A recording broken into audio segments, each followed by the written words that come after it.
지난 주말 부천에서 열렸던 경기, 우리가 예상했던 또 기대했던 결과가 나오지 않았을 때 솔직히 절망스러웠습니다.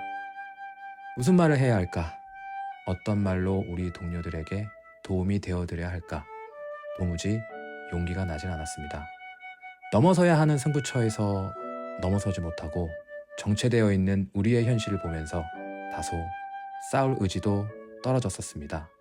무수히 많은 부정적 생각들이 저를 사로잡아 앞으로 걸어나갈 힘도 없게끔 만드는 것 같았습니다. 그렇게 저의 마음을 가라앉힐 시간이 필요했고 몇 시간이 지난 뒤 다시 찾아간 경기장에서 저는 이런 생각을 하게 되었습니다. 치열했던 경기장은 고요했고 텅 빈 그라운드를 바라보며 선수들 참 치열하게 싸웠구나. 그리고 텅 빈 원정석을 바라보며 우리 참 치열하게 싸우고 왔구나. 저희가 유튜브를 시작한 지 5년이 되어가고 있습니다. 우리가 무엇을 위해 이런 활동을 하는지 되새겨봤습니다. 모든 매체들과 축구 전문가들은 우리의 승격을 부정적으로 이야기합니다. 우리를 시기하는 타팀 팬들도 온종일 부정적인 이야기들로 떠들어대고 있습니다. 그럼 골다방 크루는 무엇을 해야 하는가? 앞서서 말씀드렸듯 경기가 끝난 텅 빈 경기장에서 저는 절망스러운 마음이 바뀌게 되었습니다. 그리고 브라이언 군에게 메시지를 보냈습니다. 이 사랑에 마지노선 따윈 없어. 머리 받고 가자. 저희가 부정적인 이슈로 어그로를 끈다면 흔하디 흔한 유튜버와 뭐가 다르겠습니까? 저희는 끝까지 갑니다. 수원과 함께 갑니다. Shall we? 함께 하시겠습니까? 간만에 완전체가 뭉쳤습니다. 반갑습니다. 패널 여러분, 인사 부탁드리겠습니다. 안녕하십니까. 끝까지 독설을 퍼붓고 가겠습니다. 이 시대의 참 독설가 건너스입니다. 반갑습니다. 네, 참독가님 나와주셨고요.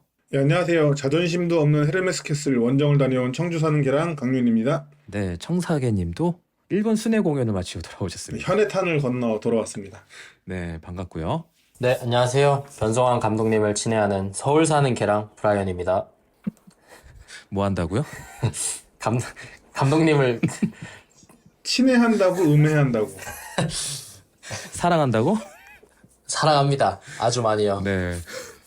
아우, 정말 오랜만에 우리 다 모여가지고 너무 반가운 것 같은데, 강유님 일본 여행은 어떠셨습니까? 잘 다녀오셨어요? 네, 저희 어머니가 이제 나이가 있으시니까 제가 나이가 있다 보니 나이가 더 들기 전에 이렇게 자유여행 편하게 다녀와 보자 해서 다녀왔는데 저희 어머니가 다니시기에 조금 강행군이었어요. 제가 보여드리고 싶은 게 많아가지고 여기저기 데리고 다니느라. 근데 또 맛있는 것도 많이 먹고 또 제가 가고 싶었던 곳도 좀 가고 그래서 매우 알찬 시간들이었습니다. 거의 미식 트립 다녀오신 거 아니에요? 먹는 맛트립이라고 거를 하나요? 좀, 먹는 걸 좀 열심히 찾아다녔죠. 추천해드리고 싶은 식당이 하나 생겼는데 다녀오고 나서 네네. 그 체인점으로 운영되고 있는 걸로 알고 있는데 네네. 그 토리톤이라는 스시 초밥집인데요. 네, 일단은 스시의 기본적인 퀄리티가 굉장히 높고 그에 비해서 굉장히 가격대가 합리적이다, 어쩌면 저렴하다라고 느낄 정도예요. 네, 저희가 그때 저희 사촌 누나 부부까지 해서 넷이 가서 50접시 정도 먹고 막 그중에는 막 성게알 같은 고급 부위도 여러 접시 먹었는데 네. 20만 원 정도, 그러니까 한국 돈으로 한 19만 원 정도 되는 가격이 나왔어요. 그러니까는 50적시에? 2만 엔이죠, 2만 엔. 2만 엔, 20만 엔이 아니죠. 2만 엔. 네. 2만 엔. 20만 원, 한국 200만 돈으로는 한국 돈으로 한 19만 원 정도. 지금 환율 생각하면 네네. 19만 원, 18만 9천 원 막 이렇게 나왔는데 가성비가 굉장히 높은 그러네요. 식당이었습니다. 네. 단지 그래서 웨이팅이 3시간씩 된다는 거. 아, 웨이팅 3시간? 어떻게 돼? 저희가 7시에 먹고 들어가서 8시 좀 넘어서 나왔는데 그때도 웨이팅이 20팀이나 있었어요. 와, 그러면 50접시를 드셨을 때 강유님은 혼자서 몇 접시를 부시셨습니까? 두 자릿수라는 것만 얘기하겠습니다. 네, 하여튼 두 자릿수라는 거 네네네. 각인시켜드리면서 그 가마쿠라 다녀오셨잖아요. 네네, 가마쿠라 다녔죠. 네, 그 슬램덩크로 또 유명한 곳인데 그쵸. 짧게 좀 소개 좀 시켜주세요. 네. 그 슬램덩크 애니메이션판 오프닝을 보면 한국 노래로 하면 빛나는 햇살을 아닌데? 이건가요? 하여튼 네. 오프닝 버전에서 나올 때 강백호가 그 가방 들고 가방을 들고 서 있고 그 앞에 이제 에노덴이라는 전철이 지나가요. 그리고 그 앞에는 이제 가마쿠라 해변이 펼쳐져 있는데 그 장면이 나오는 그 장소가 있는 곳이 가마쿠라 에노시마 섬 앞이고요. 그리고 이제 주인공들의 그 지역 예선에서 주요 상대로 나오는 능남고등학교인 가마쿠라 고등학교가 있는 맞아, 있죠. 지역입니다. 그리고 또 뭐 제가 인스타 스토리로도 올렸었는데 슬램덩크 재확장판인가? 그 2권 보면 서태웅이 자전거를 타고 맞아, 굉장히 맞아. 위험하게 맞아. 뚝방 위를 달려가는데 예. 그 뚝방이 있는 곳도 가마쿠라와 에노시마 이 섬 배경이에요. 그 실제로 가보시면 그 뚝방에서 자전거 절대 못 합니다. 절대 못해요. 그 죽어요 떨어지면 그냥. 죽습니다. 그냥 죽어요. 말도 안 돼. 만화적 허용. 예, 그래서 여러분들 슬램덩크 팬이시면은 가마쿠라 한 번씩 추천드립니다. 그리고 거기 영화 그 바닷말 네, 다이어리인가? 바닷마을 네. 다이어리가 그것도 촬영지도 그래서 그쪽이어서 예. 네, 막상 이제 그 에노덴 앞에 도착을 하시면 여기가 난 분명히 지하철 타고 왔는데 중국에 왔나 싶으실 거예요. 중국 사람 많다 그러죠. 엄청 많이 옵니다. 아유, 아무튼 너무나 재밌게 여행 다녀오신 것 같습니다. 그리고 건어스님, 뮬리치 헤더골을 맞추셨는데 이거 얻어 걸린 그냥 던진 것 같은데 맞춘 것 같은데? 아, 근데 헤딩골까지 정확히 맞췄잖아요. 던진 것 같은데 솔직하게 말씀드리면 저조차도 가능성은 제로라고 생각했거든요. 그냥 막 던졌는데 예, 뮬리치가 그냥 좀 잘했으면 하는 마음으로 얘기한 거지 골 넣을 가능성이 있기 때문에 말씀드린 건 아니었거든요. 그것도 헤딩이었잖아요. 그렇죠. 네. 예, 근데 뭐 소 뒷걸음질 치다 지 잡는다고 운이건 뭐건 맞추면 장땡 아닙니까? 맞아요. 맞아요. 예. 삼겹살 회식 언제 하나요, 우리? 예, 그래서 언제 갑니까? 저희? 저희 마지막 경기 때 하시죠. 좋습니다. 근데 그게 마지막 경기가 11월 3일일 수도 있고 12월 12월로 넘어갈 있고. 수도 있습니다. 네. 예. 전 반드시 추운 겨울 12월 초에 삼겹살을 그때 써고 싶네요. 네, 어쨌든 그런 또 에피소드가 있었고 또 부천 경기장을 이제 브라이언 군과 또 강유님 저희가 갔다 왔는데 그날 이제 바로 경기 직전에 그 서포터석이 징계를 받았어요. 그러니까 노 서포터로 하라는 의미의 징계죠. 왜냐하면 물질을 투척을 했었으니까 거기에 대한 징계를 받았거든요. 근데 징계대로 이행을 했는지 두 눈으로 보셨을 겁니다. 브라이언 군 어땠죠? 아주 시끄럽게 하던데요, 저기 구석에서. 그러니까 좀 어떠셨어요? 이런 거? 깃발도 흔들고 뭐 북도 치고 네. 그게 부끄럽지도 않은지 뭐 헤르메스 소속인 사람이 직관 영상도 잘도 찍어서 올렸더라고요. 그 조금 이해가 안 갔어요. 그 인천이 원조죠? 원조인 인천이 징계를 받았을 때 예. 원조 맛집이라 그런지 징계도 잘 받아가지고 조용하게 경기 잘 치렀는데 맞아. 예, 부천은 후발주자라 그런지 잘못도 좀 약하게 저질러서 좀 우스웠는데 그 징계를 받는 것도 제대로 받지 않아갖고 이거는 아마 신고를 해서 추가 징계를 더 받도록 해야 되지 않나 라는 생각이 들 정도였어요. 예. 이게 서포터석 없앴다는 자체가 이제 노 서포팅으로 하라고 의미로 그렇죠. 준 그게 건데. 징계인데 예. 이런 식으로 꼼수로 하다니까. 이게 이렇게 느낀 게 얘네가 잘못했나?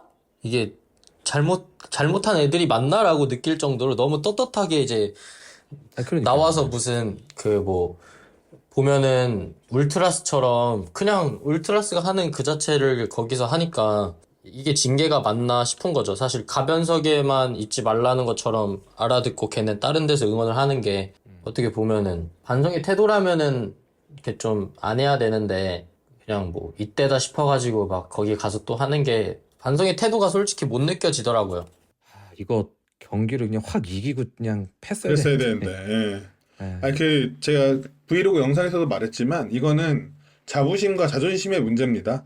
자기네가 잘못을 한 걸 알고 잘못에 대한 제대로 된 사과가 있어야 자기네 자존심도 사는 거고 이후에 자부심도 생길 수 있는 건데요. 뭐 그런 걸 제대로 안 하고 꼼수로 그렇게 넘어가면 그만큼 자기네 급이 떨어지는 거죠, 뭐. 예, 맞습니다.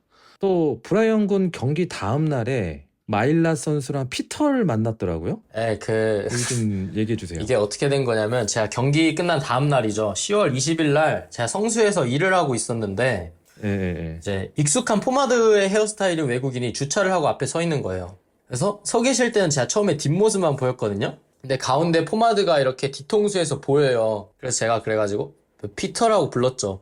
부르니까 아니다 다를까 피터 선수가 계시더라고요. 거기에 근데 그래서 제가 Why you here? 이랬어요. 너무 벙쪄가지고. 그러니까 왜 여기 있냐 이거죠. 근데 이제 해석해 드렸습니다. 맞죠. 그런데 가족들이랑 놀러 왔다 이러는 거예요. 피터 선수가. 한 소리 하려고 그랬는데 가족이란 말에 쏙 들어가네요. 그래서 제가 그때 벙쪄 있다가 피터가 저한테 역으로 Are you 수원 fan? 이러는 거예요. 너 수원 팬이야? 이러길래 제가 거기다 또 갖다 대고 나 어제 부천에서 응원했어 라고 말을 했어요. 피터한테. 오. 그러니까 피터가 Oh shit 이러는 거예요. 뭐 미안하다는 의미겠지. Oh shit 이러는 거예요. 그래서 저도 그래서 막 그냥 너무 웃겨가지고 웃고 있다가 피터가 또 저한테 막 말하더라고요. 너 나랑 사진 찍을래? 이래가지고. 오. 먼저 역제. 네. 그래서 그래, 그걸로 넘어가야지. 이제 셀카를 찍고 마무리를 했는데 얼마 지나지 않아서 한 20분? 30분 지나지 않아서 제가 이제 성수 저희 가게 앞에 마일랏이 지나가는 거예요. 오. 그래서 바로 붙잡아서 스몰 토크를 좀 했죠. 선수들한테 막 대놓고 막 뭐라고 하고 싶지도 않았고 부담을 그렇죠. 최대한 주기는 싫어서 그냥 너 어제 나쁘지 않았는데 아쉬웠다 이렇게 말하니까 돌려서 얘기해. 많이 돌려서 얘기해.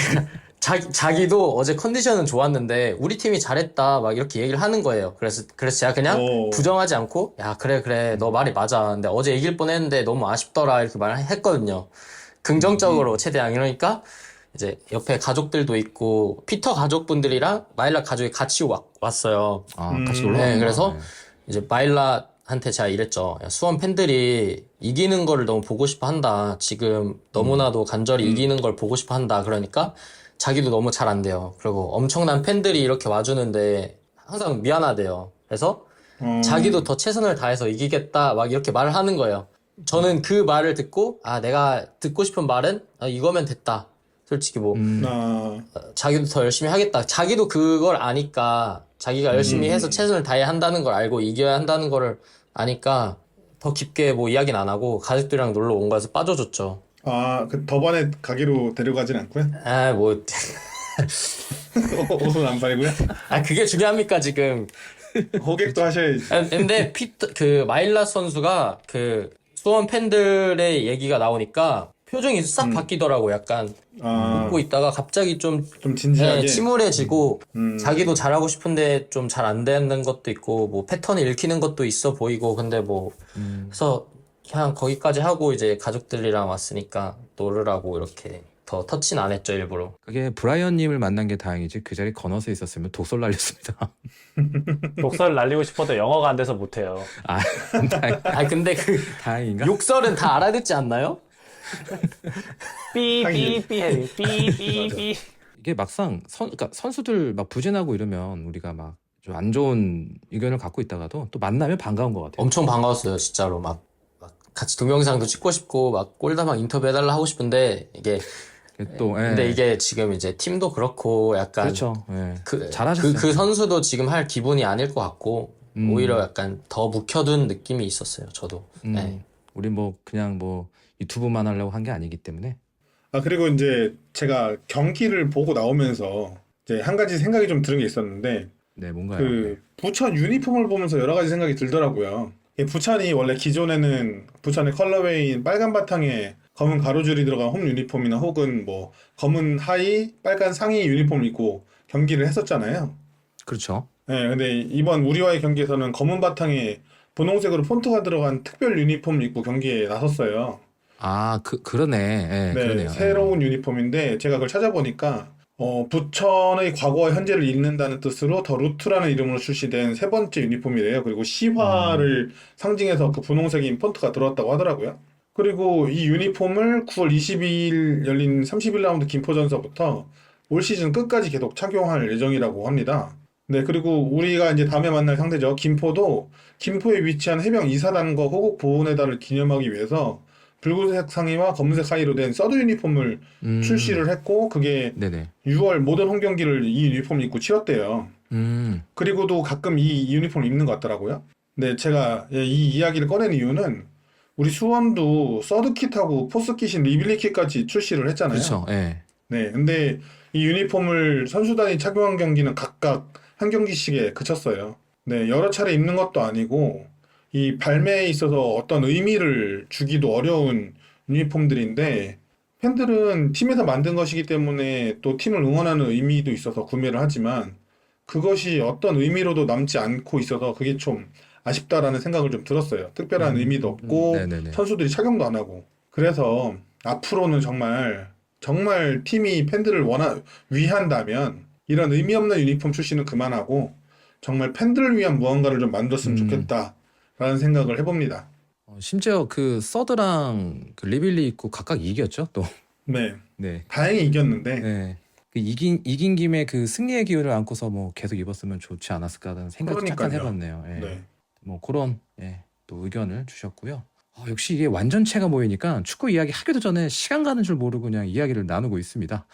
얼른 축구 이야기로 좀 넘어가 보도록 하겠습니다. 10월 19일 토요일, 이제 본격적인 낮 경기가 펼쳐지는 계절입니다. 낮 2시에 열렸던 부천 원정 경기가 펼쳐졌습니다. 결과는 아시겠지만 1대1 무승부를 거뒀는데요. 사실 무승부도 큰 의미를 부여하기는 어려운 상황이었습니다. 하지만 우리 그래도 경기 결과 소감을 한번 들어봐야 되겠죠. 경기 소감 각자 부탁드리겠습니다. 네, 경기 후 인터뷰에서 변성환 감독은 양 팀에게 공평한 결과였다라고 말씀을 해주셨는데 저는 전혀 공평하지 않은 결과였다라고 생각을 해요. 그러면 어떻게? 오히려 승점 1점이라도 가져온 것이 다행인 경기였다라고 우리 저는 입장에서 느꼈습니다. 네, 이 비유를 하자면 백만대군과 같은 부천의 파상 공세를 장판파의 장비 마냥 양용모가 혼자 홀로 막아세웠다. 그렇게 지켜낸 소중한 승점이었다라고 생각을 했습니다. 네, 1점을 지켰다라고 보신 것 같고요. 네, 이어서 또 소감 들어보도록 하겠습니다. 네, 한 문장으로 정리를 좀 할까 싶은데요. 변성한 개론의 시험은 오픈북입니다. 라는 말을 하고 싶어요. 그러니까 우리의 대응법이 나오고도 한참이 지났음에도 전혀 변화를 주지 못하고 있고 또 매 경기 똑같은 문제점을 노출하고 있거든요. 3대가 덕을 쌓아야 볼 수 있다는 뮬리치의 헤더와 양영모의 PK 선방이 나온 경기였지만 이런 경기마저도 끝내 웃지 못하는 처참한 경기력이었다 라고 생각합니다. 실소가 나옵니다. 실소가. 네. 참. 이어서 가보도록 하겠습니다. 저는 한 줄 소감을 드리면 이게 정말 가둬놓고 팬다는 것일까? 아프다 아파 그만 패라 부천 너흰 축구로도 팰 수 있구나. 아니, 많이 맞았나 보다. 많이 아팠어요? 제가 양형모였으면 울었어요. 하기야. 예. 오늘 세 분의 소감평이 참 뼈 아프고 뼈저리거든요, 저는. 왜 그런지 뭐 여러분들 다 아실 거고요. 본격적으로 좀 축구 얘기를 시작해 보면 전반전 부천이 굉장히 용맹스럽게 나왔어요. 우리가 다소 기세에 밀렸던 건 아닌가. 그러니까 전반부터 완전히 실력으로 밀렸던 거 아닌가. 우리가 전반전을 지키고자 한 것인지 여러분들은 어떻게 바라보고 계십니까? 점유율로만 봐서는 시종일관 우리가 앞섰습니다. 경기 중계 화면에는 반대로 표시되어 있었는데 공식 기록상 전반전 전체 점유율은 51대 49 정도로 우리가 앞섰습니다. 조금이지만 수원이 점유한 시간이 더 많았는데요. 저는 이걸 부천의 노림수라고 생각을 해요. 부천이 우리와의 경기에서 굉장히 효율적인 압박을 보여줬는데 기본적으로는 하프라인 아래로 물러서서 형태를 유지하고 있다가 특정 시점부터 로페타 선수를 중심으로 하는 전방 압박을 시도했습니다. 제가 봤을 때 그 특정 시점이라고 하면 우리 미드필더들이 다 하프라인을 넘어서거나 센터백들이 센터서클 근처에서 공을 잡는 경우 그리고 골킥에서 전개해 나가는 경우 상당히 강하게 압박을 했습니다. 이는 가장 효율적인 압박 타이밍을 노린 것이라고 보이는데요. 먼저 골킥에서의 전개 시의 압박에서 성공할 경우에는 바로 득점 상황을 만들 수도 있고 또 우리의 빌드업 자체를 막아설 수 있기 때문에 적극적으로 압박을 시도해서 양영모의 롱킥으로 공격을 시도하게끔 유도를 했고 두 번째로 우리 미드필더들이 하프라인을 넘어서거나 센터백이 전진했을 경우에 압박을 하면 뒷공간이 그대로 열리잖아요. 성공을 하면. 그렇기 때문에 그 타이밍을 굉장히 잘 맞춰서 압박을 했다. 굉장히 잘 준비해 나왔다라고 느껴졌어요. 부천은 우리의 수비와 압박을 아주 요리조리 잘 피해 다닌 반면 우리는 부천의 압박에 매우 고전했는데요. 심지어 상대가 미들블록을 형성하며 강하게 압박을 하지 않은 상황에서도 전방을 향한 패스가 매우 힘들었습니다. 원인은 여럿 있겠지만 다음에 얘기하기로 하고요. 뮬리치의 선제골 이후에는 상대를 끌어내기 위해 의도적으로 후방에서 볼을 많이 돌렸는데요. 상대가 끌려 나왔을 때는 정방을 향한 강윤님 말씀하신 대로 롱볼을 구사했습니다. 제가 부천 센터백이 공중볼 경합에 약하다고 말씀을 드렸었는데 맞아요, 그러셨죠. 예, 그건 어디까지나 크로스 공격 시에나 그런 거고 이런 후방에서의 롱볼 경합은 뮬리치의 장점이 아니거든요. 그렇기 때문에 던져야 되니까. 그렇죠. 그렇기 때문에 상대에게 공을 헌납하는 플레이로 인해서 스스로 좀 위험을 자초한 장면이 많았습니다. 우리가 경기 보면은 전반부터 세컨볼을 계속 내주는 느낌도 들었고, 왜 김판곤 감독이 좋아하는 피프티 상황에서 못 이기는 것 같았어요. 요구 부분에 대해서는 뭐 제 생각과 동의하시는지 아니면 좀 어떻게 보셨는지.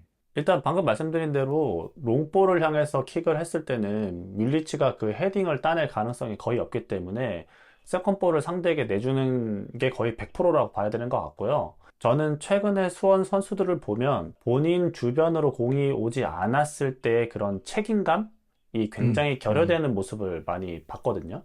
그러니까 맞아요. 예. 내 옆으로 공이 왔을 때는 압박을 하고 쫓아가지만 조금만 공이 멀어졌을 때는 약간 좀 이렇게 지역 마크하는 식으로 그냥 내버려두는 그런 상황이 많기 때문에, 그러니까 우리가 수비를 하게 될 경우에는 오히려 상대방의 공격이 더 매섭게 느껴지는 음, 그런 장면이 좀 많았던 것 같습니다. 그러면 우리가 중원에 볼 투입이 어려워 보였다고 봤거든요.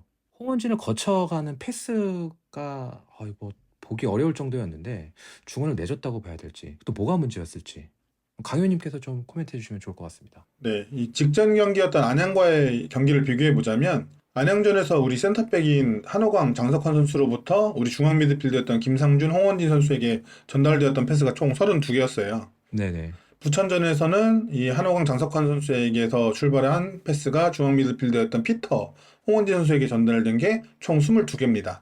10개 정도의 패스가 줄었는데요. 줄었네요. 예. 네, 그만큼 상대 중앙에서의 압박이 거셌다고도 볼 수 있지만 한편으로는 우리 미드필더를 사용하는 방법이 좀 달라졌기 때문이기도 하다라고 봤어요. 예, 안양전에서는 김상준, 홍원진의 투블란치 형태를 유지하면서 중앙 미드필더인 두 선수가 적극적으로 내려와서 공을 받아주는 모습이 보였고, 또 두 선수가 내려오다 보니 선택지가 넓어져서 둘 중 한 선수가 패스를 받아 전방으로 돌아서기 편한 상황이 그래도 좀 연출이 되었습니다.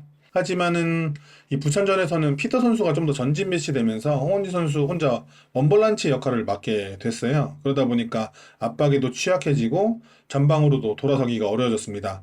실제로 안양전에서 홍원진 선수가 두 센터백에 받은 숫자는 18개, 김상준 선수가 받은 패스는 14개였는데요. 부천전에서는 홍원진이 14개, 피터가 8개로 줄었어요.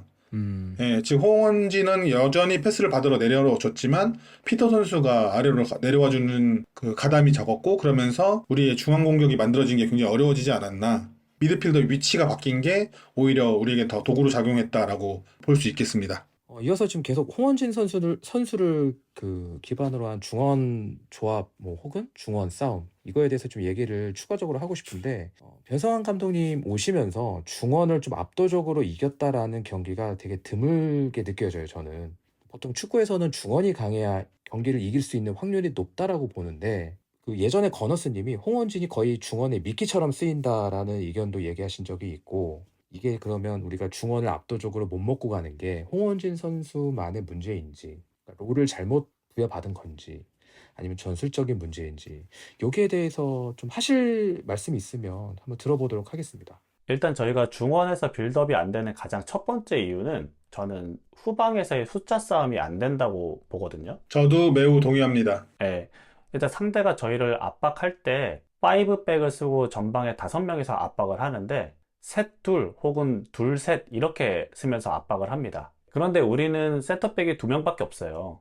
센터백이 2명인데 상대 공격수가 2명이에요. 당연히 빌드업이 될 수가 없죠. 그런데 이번 부천전에서 자세히 보시면은 제가 이따가 좀 얘기를 할 건데, 상대가 언제 우리에게 강력하게 압박을 하냐면 한호광 선수가 볼을 잡았을 때 압박을 합니다. 그리고 이번 경기에서 한호광 선수가 롱킥을 굉장히 많이 사용하거든요. 타 경기에 비해서. 그러니까 이제 강윤님 말씀이 이제 피터의 위치에 의한 것도 있겠지만, 피터가 공을 받아야 되는 선수가 주로 한호광 선수인데, 한호광 선수가 숏패스나 중거리 패스를 하지 않고 롱패스로 볼을 전개하다 보니까 피터가 볼을 받을 수 있는 상황 자체가 나오질 않는 거예요. 그러니까 오히려 상대가 한호광 선수의 그런 약점을 잘 공략했기 때문에 이번 경기에서는 특히나 우리가 중원을 풀어가는데 어려움이 있었고, 그 외적 부분에서는 저는 홍원진 선수의 그런 후방에서 풀어나가고자 하는 능력 자체가 조금 부족한 게 아닌가라는 생각을 합니다.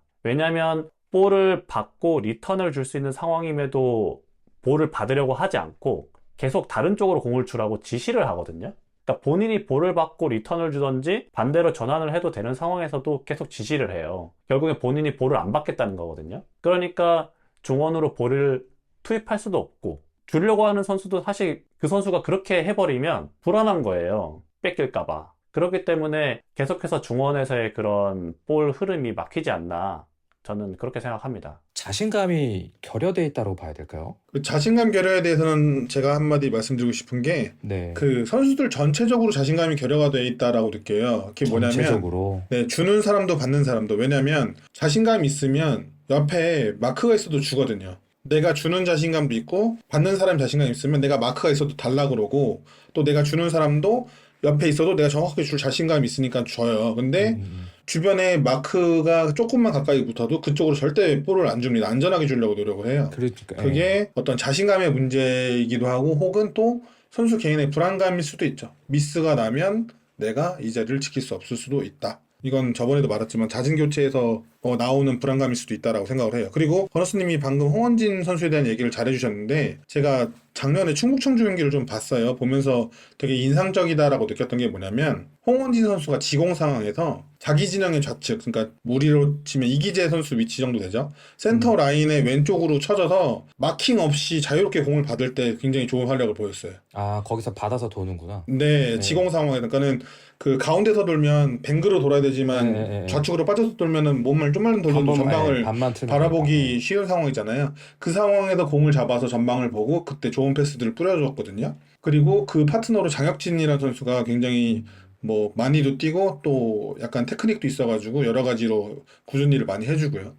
그랬던 선수고, 또 공격적인 상황에서는 오히려 아크 근처까지 전진을 해서 슛을 적극적으로 노리던 선수였어요. 근데 지금은 좀 다르게 쓰이죠. 많이 쳐져 있고, 그 다음에 처진 상태에서 볼을 받아서 그냥 우리 미드필더나 풀백에게 다시 돌려주는 역할로 쓰고 있기 때문에, 그 선수가 잘하던 역할을 좀 주지 못하고 있는 것도 이 선수가 활약하지 못하는 것에 어떤 그런 게 있지 않나라고 생각을 해요. 그렇지만 또 홍원진 선수가 우리 팀에 와서 또 좋아진 거는, 수비 가담은 확실히 청주에 있을 때보다는 또 좋아졌다. 많이 뛰고 획득이나 그다음에 차단 이런 지표로도 많이 올라간 게 보여요. 그래서 수비 지표는 올라갔다. 네, 그래서 그런 걸 생각하면 이 선수의 역할이 바뀌고 이 역할에 좀 적응하는 중일 수도 있겠다. 왜냐면 전에 하던 게 있었는데 반 시즌 만에 그 역할을 바꾸는 게 쉽지는 않잖아요. 그럴 수도 있겠네요. 네, 그런 과정일 수도 있겠다라는 생각은 합니다. 이게 제가 이 중원 얘기를 왜 꺼냈었냐면, 물론 당연히 클래스 차이는 납니다만, 제가 얼마 전에 그 리버풀과 첼시전 경기를 보는데 상호 간의 압박이 엄청나잖아요. 또 되게 클래스 있는 팀이니까. 그런데도 불구하고 중원 미드필더가 볼 잡아야 되는 선수 뒤에 수비가 막 2명이 붙어 있는데도 과감하게 패스를 주고 또 거기서 풀어 나가더라고요. 그걸 보다가 또 우리 수원 경기를 보니까, 물론 체급 차이는 분명히 있습니다만, 저는 과감한 중원의 그 볼 투입이 좀 이루어져야 저기서 뭔가가 일어날 텐데, 그 자체가 계속 사이드로만 밀어지는 느낌이 나서 우리 공격이 너무 막기 쉬운 거 아닌가, 좀 이런 생각이 들어서 이걸 또 패널 분들께 잠깐 여쭤봤던 것 같습니다.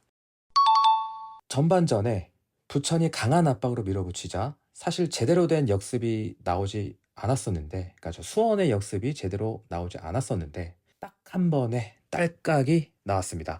믿을 수가 없었습니다. 두 눈을 의심했습니다. 뮬리치의 헤더골이 터졌는데요. 이 골 장면 브라이언님께서 설명해 주시면 감사하겠습니다. 네, 전반 33분이었죠. 바사니의 코너킥에서 흘러나온 볼이 이기재 선수한테 연결이 됩니다. 이 연결이 된 게 이기재 선수가 한 번의 스루 패스를 통해서 우측 윙에서 전력 질주를 하던 파울리뉴 선수한테 연결이 됩니다. 연결이 된 볼을 치고 달리면서 정확히 투터치를 한 뒤 세 번째 크로스를 올립니다. 근데 올라간 이 볼이 밀리치 선수의 이마에 제대로 걸리면서 선취 득점을 올렸습니다. 네, 그야말로 그림 같은 헤더골이 터졌습니다. 살다 보니 뮬리치의 헤더골을 다 봅니다. 여러분들 어떠셨습니까? 제가 로또 맞을 확률보다 더 낮은 확률이라고 생각했는데 그게 이루어졌습니다. 토요일날 로또를 샀어야 했는데 매우 아쉽고요. 저는 근데 상대의 약점을 분석하면 당연히 알 수 있는 거라고 생각하거든요. 그때 얘기해 주셨던 거. 네. 일개 팬도 아는 상대의 약점을 코칭 스태프들은 모르는 것인지, 아니면 그런 스타일의 축구가 현 코칭 스태프들이 추구하는 축구가 아닌 것인지 알 수는 없지만, 딱 한 번의 역습, 수원도 이런 딸깍이 가능한 팀이구나를 느낄 수 있었던 골이었습니다. 네. 칭찬해달라니까 바로 비판을 하시는 건우스님. 네, 저는 끝까지 갑니다. 끝까지 갑니다. 독설로 갑니다.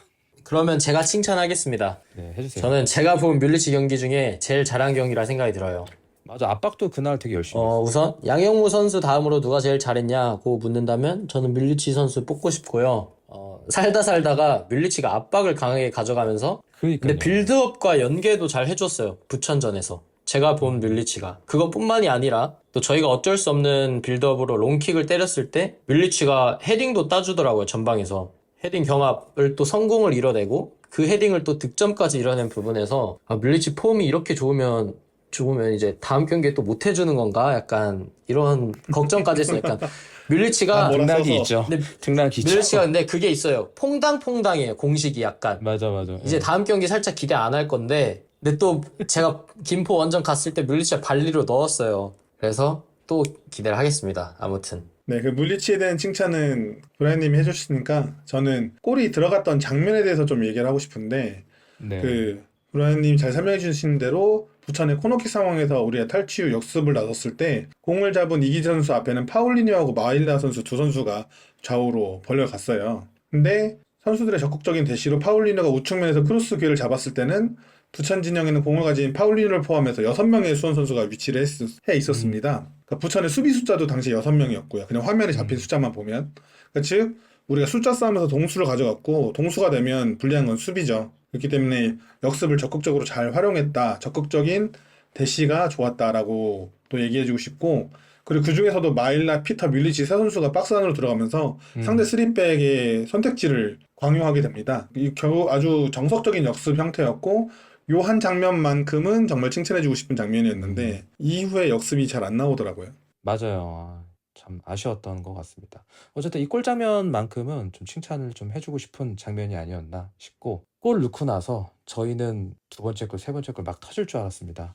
하지만 부천이 후반전 되더니 무섭게 나왔습니다. 어떤 모습으로 나왔다고 보셨습니까? 네, 부천은 후반전에도 전반과 비슷한 전술로 시작을 했는데요. 그러니까 다만 바뀐 게 있다면 앞서 말씀드렸듯이 전방에서의 압박을 조금 더 강하게 했고 특히나 한호광 선수가 볼을 잡았을 경우에는 매우 강하게 압박을 했는데요.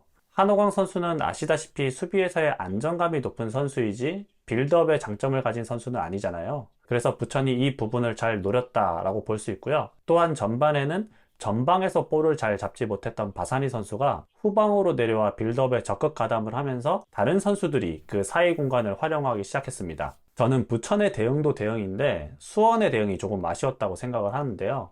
그러네요. 듣고 네. 보니까.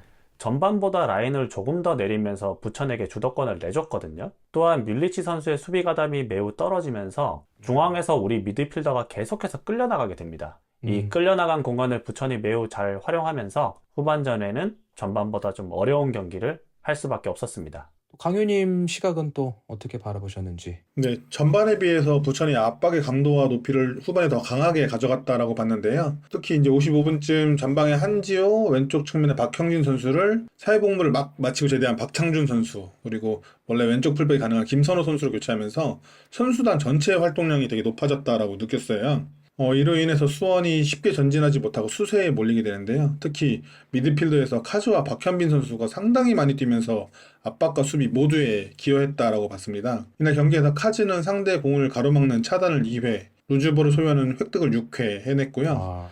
박현빈은 차단 4회, 획득을 10회를 기록하면서 수원의 공격을 가로막아서는 1차 저지선 역할을 굉장히 잘 수행했다. 이런 선수들의 활약이 수원을 어렵게 만들지 않았나라고 느꼈습니다. 참 아쉽네요. 그러니까 두 분이 지금 해주시는 그 부분을 짚어보면 부천이 굉장히 하이 프레싱으로 나오고 많은 활동량으로 밀어붙였거든요. 여기에 대한 수원의 대응이 미흡하지 않았나 좀 그런 생각이 듭니다. 그리고 결국 부천이 PK를 만들어냅니다. 하지만 우리에겐 양영모가 있었습니다. 양영모 선수의 선방, 우리 이 부분 이야기해 봐야 되겠죠? 우선 저는 바사니 선수가 넣고 분위기를 태울 거라 생각을 했어요. 겁났어요. 솔직히 바사이가 제거봐. 근데 루페타 선수가 차더라고요. 이거 먹히겠다. 솔직히 먹히겠다 싶었고 차기 전에 막 저희들끼리 막 방향 예측하잖아요. 근데 저는 사실 좌측 예측을 했어요. 근데 저랑 반대로 차더라고요. 또, 아. 난 진짜 못 맞추는구나 했는데, 했는데 이제 이거 먹히겠다 했는데 기적이 일어난 거죠. 멀리서 봤는데 공은 안 보이고 양영모만 보이는 거예요. 근데 양영모가 맞고 표정까지 너무 섹시하더라고요. 그 하이라이트 보는데 막 고개 약간 이렇게 돌리면서 그래서 이 형 이러려고 있었구나. 또 뭐 현장 분위기는 뭐 말로 표현할 수 없었고요. 그래서 그렇죠. 예. 그것만 잘한 게 아니었어요. 솔직히 그걸 기점으로 미친 듯이 막아줬기 때문에 선방, 예. 너무 든든했습니다. 주장이 섹시해 보였다. 네, 그렇고요. 건너스님은 또 어떠셨어요? 여러분들 혹시 PK 성공률이 몇 %인지 아십니까? 누구요? 아, 그냥 일반적으로? 네, 일반적으로 PK 70% 정도 되지 않을까요? 정확합니다. 어. 네, 70% 정도 된다고 합니다. 그러니까 의외로 좀 낮죠. 근데 이제 우리의 양영모 선수의 플레이 스타일을 찾아보면 장점이 안정적인 공중볼 처리, 뛰어난 반사신경, 멘탈 이런 거인 반면에 약점이 단점으로. 수비 리딩과 PK 선방이거든요. 맞습니다. 맞아요. 네. 이 PK 선방은 키커가 차는 방향조차 예측하지 못할 만큼 PK 선방을 잘 못하는 선수이기도 합니다. 그건 뭐 객관적으로 좀 짚어도 그렇죠. 그렇고. 예, 예. 그렇죠. 예. 근데 이날 루페타의 PK를 아주 멋지게 막아내면서 수원을 구해냈고요. 선방 이후의 표정을 이제 우리 브라이언님은 되게 섹시하다고 했는데 저는 보면서 약간 본인도 놀란 것 같은 표정이었어요. 얼떨떨? 예. 이걸 내가 막았나? 약간 이런 느낌이었거든요. 저는 근데 이제 PK 한정입니다. 예. 그러니까 PK 한 점. 예. 아니 그 중계로 다시 한번 보세요. 그 표정이 되게 본인도 되게 깜짝 놀란 표정을 짓거든요. 어쨌든 내가? 어쨌든 이제 수원은 양영모가 있어야 하는구나를 다시 한번 느낄 수 있었습니다. 네. 정말로 제가 양영모 선수 PK, 그러니까 승부차기 말고요. 승부차기 말고 경기 중 PK 막는 거를 실로 오랜만에 봐서 솔직히 먹겠다라고 생각했는데 이걸 막는 거야. 강현님 우리 분위기 아시네요. 그날 막아가지고 거의 월드컵 우승 분위기였는데 진짜 난리 났었는데. 이렇게 양영모 선수가 PK까지 막아주고 그 보기 힘들다는 뮬리치가 헤딩골까지 넣어줬는데 이건 진짜 하늘이 도와준 거라고 봤거든요. 이기라, 수원 이기라 이렇게 도와줬다고 생각했는데 결국 버티지 못하고 실점을 당합니다. 실점 장면 강희님께서 좀 되짚어 주셨으면 좋겠습니다. 갑자기 생각났는데 양영모 선수가 맞고 나서 카메라를 들고 있던 누군가가 우리 이기겠는데? 라고 했어요. 저입니다. 그게 무승부의 요인이지 않았나 지금 생각해 보니까 섣부르게 누가 얘기를 한 게 심지어 제가 그렇게 얘기하니까 강희님이 저 조용히 하라고 네, 제가 바로 조용히 하라 그랬는데 설레발 영내 이미 입 밖으로 나온 말을 주워 담을 수가 없었습니다. 제가 큰 실수를 했습니다. 예. 삼겹살 쏘십시오. 실점 장면 네, 실점 장면 설명을 해보면 후반 64분경에 수원의 진영 가운데서 공을 잡은 부천의 박현빈 선수가 수원 수비의 뒷공간을 향해 킥을 시도합니다. 그 공을 루페타가 쫓아갔고 한호강이 경합을 하는데 너무 심하게 나가 떨어져요. 그러는 바람에 그걸 커버하기 위해서 장석환이 루페타를 막하면서 수비 조직이 우리 한번 무너집니다. 이로 인해서 수비의 전체적인 라인이 뒤로 밀리는데요. 루페타가 공을 다시 박현빈 선수에게 내줄 때 박현빈은 그 킥을 할 시점보다 더 전진된 위치에서 공을 편하게 소유하게 되고 우리 수비가 재빠르게 형태를 회복했지만 박스 앞에서 바사니가 자유로운 상태로 공을 받게 됩니다. 바사니는 턴 동작으로 피터 선수를 제치면서 바로 슛을 가져갔고 그 슛이 우리 골문 왼쪽 구석을 파고들면서 동점골을 허용하게 됩니다. 구단 영상도 보니까 감독님이 그 바사니 왼발 조심하라고 했던 것 같은데 그뿐만 아니라 우리 수비가 좀 쉽게 그러니까 물론 제가 좀 선수가 아니다 보니까 쉽게 얘기를 하는 걸 수도 있겠지만 너무 수비도 좀 쉽게 벗겨진 거 아닌가라는 좀 생각도 들었습니다. 이거 안 먹을 수도 있지 않았을까요? 저는 두 가지로 이야기를 하고 싶은데요. 하나는 팀적인 문제예요. 이 루페타에게 공이 연결되면서 수비 라인이 전체적으로 뒤로 물릴 때 전체가 다 같이 내려와 주지 않으면서 그 박현빈하고 바사니가 자유롭게 공을 받게끔 공간이 만들어졌다는 게 이 팀적인 문제였고요. 근데 선수의 문제를 좀 얘기하자면 바사니 선수가 공을 잡는 과정에서 피터 선수가 공을 가리고 그냥 지켜 서 있기만 했어도 슈팅이 그렇게 나오기는 좀 어렵지 않았을까라고 생각하는데 결과론이지만 피터 선수가 그전에도 뺏으려고 시도를 해서 탈출을 해서 역습을 하는 장면들도 많았기 때문에 본인의 네. 스타일이 그런 게 맞다고는 생각을 하고 어쩔 수 없지만 그 장면 안에서는 피터 선수가 성급하게 좀 발을 내면서 너무 쉽게 제쳐졌고 그러다 보니까 골대까지 너무 훤하게 열리지 않았나. 우리가 보였잖아요. 그 뒤에서 보는데 바사니 앞에 무슨 페널티킥처럼 양용모밖에 없더라고요. 딱 그러니까요. 제껴진 네. 순간 그 두 가지가 좀 아쉬웠습니다. 근데 결과론적으로는 팀적인 문제가 더 컸다라고 말하고 싶어요. 저는 이제 지난 팟캐스트 때 제일 위협을 봐야 할 선수가 이제 바사니라고 말을 했어요, 계속. 맞아요. 예. 왜냐면 사실 득점 루트가 바사니로부터 거의 시작이 되기 때문에 저는 이제 수원 팀적인 것보다 이제 득점을 했던 바사니 선수를 조금 말씀을 드리면 이 선수를 집요하게 막아줘야 하는데 또 왼발을 계속 유심히 봐야 하는 건 모두가 다 아는 사실이잖아요. 감독님도 그렇게 말씀하셨고 맞아요. 근데 경기장에서 제가 들었어요. 바사니가 공을 잡으면 옆에 뒤에 앞에서 다 담궈, 죽여, 왼발 야, 쟤 담궈, 쟤 죽여, 막 이렇게 막 이제 퍼부었는데 모두가 다 아는 사실이니까 이건. 근데 바디 페인팅 하나에 피터 선수가 너무 쉽게 벗겨지더라고요. 맞아요. 그거 하나가 딱 공간이 비었고 아무런 압박을 가져가기엔 이미 늦은 타이밍에서 바사니가 반박자 빠르게 슛을 연결했어요. 근데 항상 하던 루트예요, 그게. 그것도 맞아요. 근데 그 슛이 그 수비가 있던 공간 그 사이로 흘러가면서 득점을 내줬죠. 그래서 저는 이걸 먹혔을 때, 아, 이거 하나인데 이거에 너무 먹혀서 분하고, 누구는 PK 막아가면서 했는데, 수비가 이렇게 그러니까. 예. 그러니까 수비가 이렇게 쉽게 벗겨지고 공간이 바로 비니까, 이렇게 득점을 주는 걸 모두가 알면서 또 당한 느낌이 또 컸어요. 맞아. 알고서 당한. 그리고 그 후에 헤르메스인가 뭔가가 있는 글로 가가지고 또 이렇게 세레머니 하고 좋아하더라고. 뭐 따발총 쏘고 하니까 더 크게 응원했습니다. 근데 저는 더 크게 응원했는데 아 이번 시즌 저 뒷목 잡고 쓰러질 뻔했어요. 아주. 걔 때문에 작년에 대전전에 칩슛해서 못 넣어가지고 지금 강등됐는데 때문에 점점 표현이 격해지는데? 때문에 놓치고 마사가 동점 물러서 저희 그거 묵했는데 솔직히 바산이 아니고 바사니가 더 어린 거죠? 아니, 뭐, 외국이잖아요. 아무튼, 타 팀이니까, 그랬습니다. 예, 열받았어요, 그냥, 한마디로. 예. 많이 이 정도는 분노인데 감정이 아주 잘 전달됐습니다. 예, 그랬고요. 근데 이게 어떻게 보면 쉽게 넣었잖아요, 얘들이.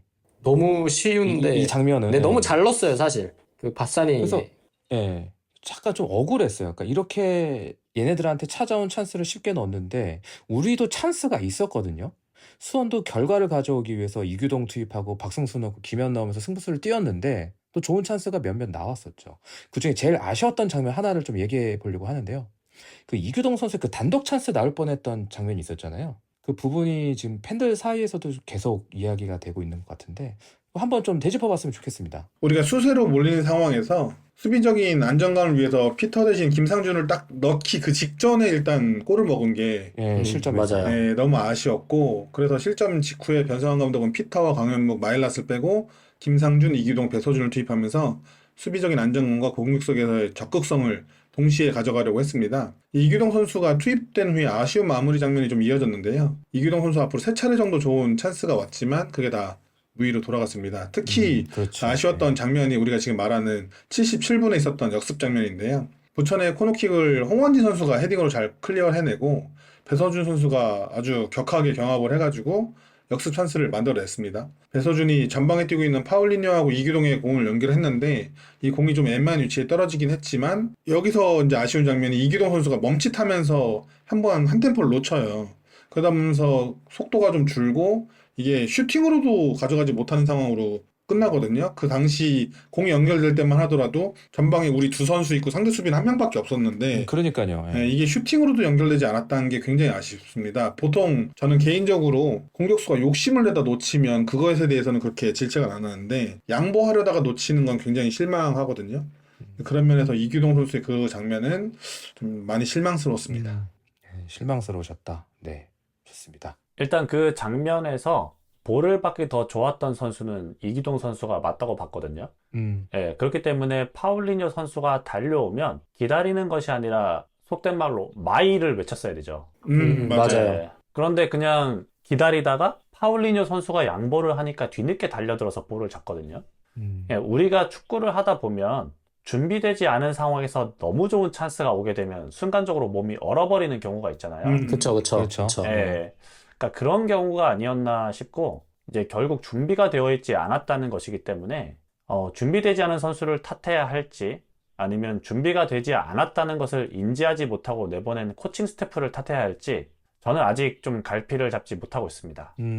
또 그렇게도 볼 수 있겠네요. 네. 저는 네, 77분에 그 너무나도 좋은 찬스 말고도 두 차례 정도 더 있었는데, 뭐 69분에 페널티 박스 부근으로 밀리치한테 간 볼이 터치가 미스되고 상대 수비 맞고 이규동 선수 발 앞으로 갔는데, 이거 논스톱으로 그 약간 이제 발리처럼 때린 게 발리킥, 근데 맞아요. 골대 밖으로 그냥 그 볼보이가 세워둔 공에 맞더라고요. 그 대구르를 굴러가면서. 네. 그래서 유효 슈팅도 안 됐죠. 맞아요. 그래서 이거 너무 아쉬운데 해서 아직 0점이 안 잡혔나 했는데 77분에도 너무나 자신감이 없는 모습이었고, 또 후반 막판에 김현 선수의 헤더로 떨궈낸 볼을 또 발리 찬스가 한 번 더 왔어요. 근데 교체로 들어와서 좀 큰 득이나 위협적인 플레이를 보여주기에는 너무 아쉬웠던 퍼포먼스라고 생각이 들어서, 가만히 생각을 해보니까 이 선수의 폼 자체적으로 좀 내려간 게 아닌가? 아니면 자신감이 많이 떨어져 보이는 게 아닌가? 하는 것도 많이 들었어요. 근데 이거를 전반적으로 보면 팀이 전부 다 조금 자신감이 조금 많이 떨어진 게 아닌가라는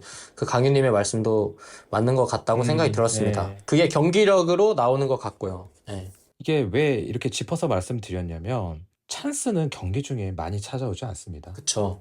이거를 슈팅조차 가져가지 못했다는 거는 그냥 이도저도 못하고 그냥 상황 종료시킨 거 아니에요. 그 소중했던 몇 안 되는 찬스를. 그래서 좀 이런 모습은 다음 경기에는 꼭 개선되었으면 좋겠다는 생각을 해봤고요. 아쉬움도 아쉬운 대로 저는 이게 이렇게 예. 1분 스타팅부터 80분까지 뛴 공격수나 80분에 투입된 공격수가 추가 시간까지 뛰거나, 솔직히 이거는 누가 기회를 더 많이 받는 건 솔직히 모르잖아요. 공격수는 그래서 80분에 들어온 선수가 기회를 3번, 4번 더 받을 수도 있는 거니까 좀 더 준비를 하고 있어야 되는 건 확실하다고 생각 들어요. 왜냐면 총을 다 주어지는데 총을 제대로 못 쏘잖아요. 약간 그런 느낌이어서 80분에 들어간다고 막 아쉬워하고 자신감 없고 나는 교체로 들어간다라는 그 마인드셋을 바꿨으면 조금 해요, 저는. 또 좋은 얘기시네요. 그 총을 잘 쐈으면 좋겠는데 총은 바사니가 쏘고 나왔습니다. 따발총. 네. 그 친구 이제 네. 알겠습니다. 죄송합니다. 그 경기 끝나고 보니까 우리 유효 슈팅이 3개입니다. 부천이 14개입니다. 이 정도면은 부천한테 경기력도 밀렸다고 보는데 동의하십니까? 완전히 발렸죠. 그 진 거나 다름없는 경기라 생각합니다, 솔직히 말해서. 저는 슈팅에 대해서 좀 얘기를 해보려고 기록을 찾아봤는데요. 경기 후 공식 기록에서 부천이 21개의 슛을 시도했고 그중에 12개가 유효 슈팅이라고 나오더라고요. 제가 찾아본 공식 기록에서. 거기는 그렇게 12개로 네. 나오군요. 예. 수원은 11개의 슛을 시도해서 2개의 유효 슈팅을 기록했다고 나오고요. 근데 회계가 깎였네요. 예. 네, 앞서 말한 이규동 선수의 장면처럼 우리에게도 찬스가 없던 것은 전혀 아닙니다. 하지만 슈팅을 시도하는 찬스나 슈팅 자체의 질이 무척이나 떨어졌다라고 볼 수 있는데요. 이 정확한 지표가 되긴 아직 이르지만 현대축구에서는 기대 득점이라는 지표를 사용하고 있습니다. 네. 요즘에 그 많이 나오죠. XG 네, 값. 흔히 이제 그쵸, XG 값이라고 하는데요. 해당 슈팅이 얼마나 골로 연결될 확률이 높은지를 어림잡아 확인해 볼 수 있는 값이라고 할 수 있어요. 부천과의 경기에서 수원이 기록한 11차례 슈팅의 기대 득점 평균 값이 0.04였습니다. 그러니까 대충 4%라고 이해하면 쉬워요. 근데 부천의 경우에는 21차례의 슈팅을 찾는데도 불구하고 기대 득점 평균 값이 0.10, 10% 정도라고 우리보다 2배 이상 높죠. 높네요. 예. 예, 부천이 훨씬 더 많은 슈팅을 시도했기에 평균값이 더 떨어질 수 있음에도 불구하고 기대 득점 평균값이 높았습니다. 즉 수원이 찬스를 더 못 만들었을 뿐 아니라 찬스의 질 자체도 더 나빴다라고 볼 수 있어요. 수원이 공격에서의 세밀함이 떨어지면서 양질의 찬스를 못 만들어낸 지는 이미 꽤 많은 시간이 지났습니다. 수비의 아쉬움은 차지하더라도 공격 작업 전체에서의 문제들을 드러내고 있는 것이 이번 경기뿐만 아니라 이번 시즌 내내 우리의 발목을 잡고 있기 때문에 이 점에 대한 개선을 좀 하는 게 중요하다라고 생각이 듭니다. 이 기록적인 부분 X지값 얘기하니까 더 한숨이 나온 것 같아요. 저는 또 추가로 그 부천의 이영민 감독님이 하신 말씀이 있는데, 그 우리 선수들은 수원 선수들만큼 연봉을 받지도 그러지도 않지만 우리가 경기력 하나로만 압도했다고 하셨어요. 근데 저는 이 말씀에서 너무 전적으로 동의하고, 그러면 우리가 왜 부천한테 압도를 당했나라고 생각을 해보고 경기를 다시 봤는데, 일단 앞에서도 이제 건너스님과 또 강윤님이 말씀 잘 해주셨는데, 우리가 기본적으로 공격을 원하는 방향으로 풀어내고자 하지 못한 게 미들 싸움에서 계속 밀렸어요. 그 말이 뭐냐면, 수비가 공을 잡고 빌드업을 진행할 때 공간이 너무 떠 있어요. 가운데 우리 중원에 그 밑에. 맞아요. 그 말은 즉슨 수비 라인과 미들 라인의 간격이 너무 넓다는 건데, 이 넓다는 거를 토대로 추가로 부천에서는 중원에 그 박현빈 선수랑 03년생 카즈 선수가 중원에서 유독 막 날라다니더라고요. 볼을 받아주는 것부터 둘이 뭐 2대1하고 반대 전환하고 공격 방향으로 또 볼 잡아놓고 시작하는 그 결 자체가 우리랑 빌드업 자체가 달랐고, 또 저희 중원이 또 끌려 나오면서 공간이 계속 벌어지니까 카즈 선수가 또 프리하게 볼 주고 받고 쉽게 풀어나가는 게 있어서 공격 바사니 루페타까지 쉽게 연결이 됐던 것 같아요. 그래서 이러한 전술적인 요소 때문에 우리가 압도를 당했고, 이런 부분에서 이 두 선수가 핵심적인 키를 갖고 있지 않았나라고 생각이 들었습니다. 더 아무런 것 같습니다. 네, 또 앞에서 이야기했던 그 중원 문제와 또 이어지는 이야기를 해주신 것 같고요. 아무래도 경기가 아쉽게 끝나고 우리가 또 연승을 하지 못했습니다. 연승이 이렇게 없다 보니 사실 순위 경쟁에서 우위를 점하지 못하는 것도 사실인 것 같거든요. 승부처에서 이기지 못하는 모습을 보이는데 좀 성급하지만 좀 변성환 감독님의 책임도 대두되고 있는 상황입니다. 부임 초기 때 보여줬던 그런 모습이 계속해서 사라지고 있는 것 같은데, 그러니까 좀 뭐랄까요, 외부에서 봤을 때는 동력이 떨어지고 있는 것처럼도 보이는데 지금 무엇이 문제라고 보시는지 또 진단을 좀 한번 해봤으면 좋겠네요. 변상환 감독이 처음 부임하고 보여줬던 경기력을 보고 본인이 원하는 선수가 왔을 때는 얼마나 더 좋은 축구를 할까 잠시 행복했던 시절이 있었습니다. 하지만 일장춘몽이었죠.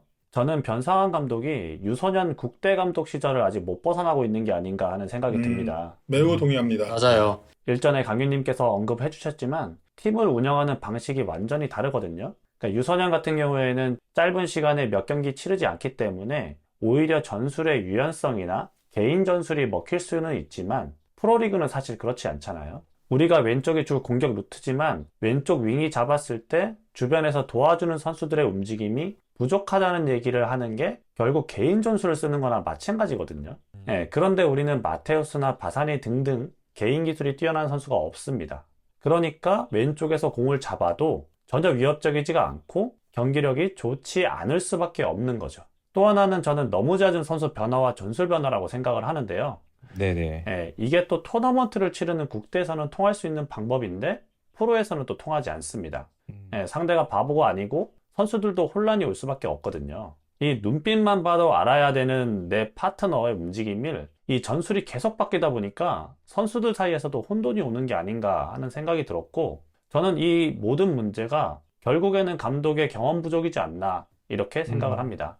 그 경험 부족에 대한 리스크를 걱정을 했었는데 상당히 좀 빨리 찾아온 느낌이네요. 뭐 감독도 키워야 되는 거기 때문에 뭐 이걸 토대로 잘 성장을 한다면 좋겠지만, 이거를 계속해서 고집을 한다고 하면 뭐 잘 모르겠습니다. 이게 개선이 될 수 있을지에 대한 걱정도 사실 좀 있는 거라 내년에는 좀 달라졌으면 하죠. 네, 좋습니다. 또 다른 분들 의견도 한번 들어보도록 하겠습니다.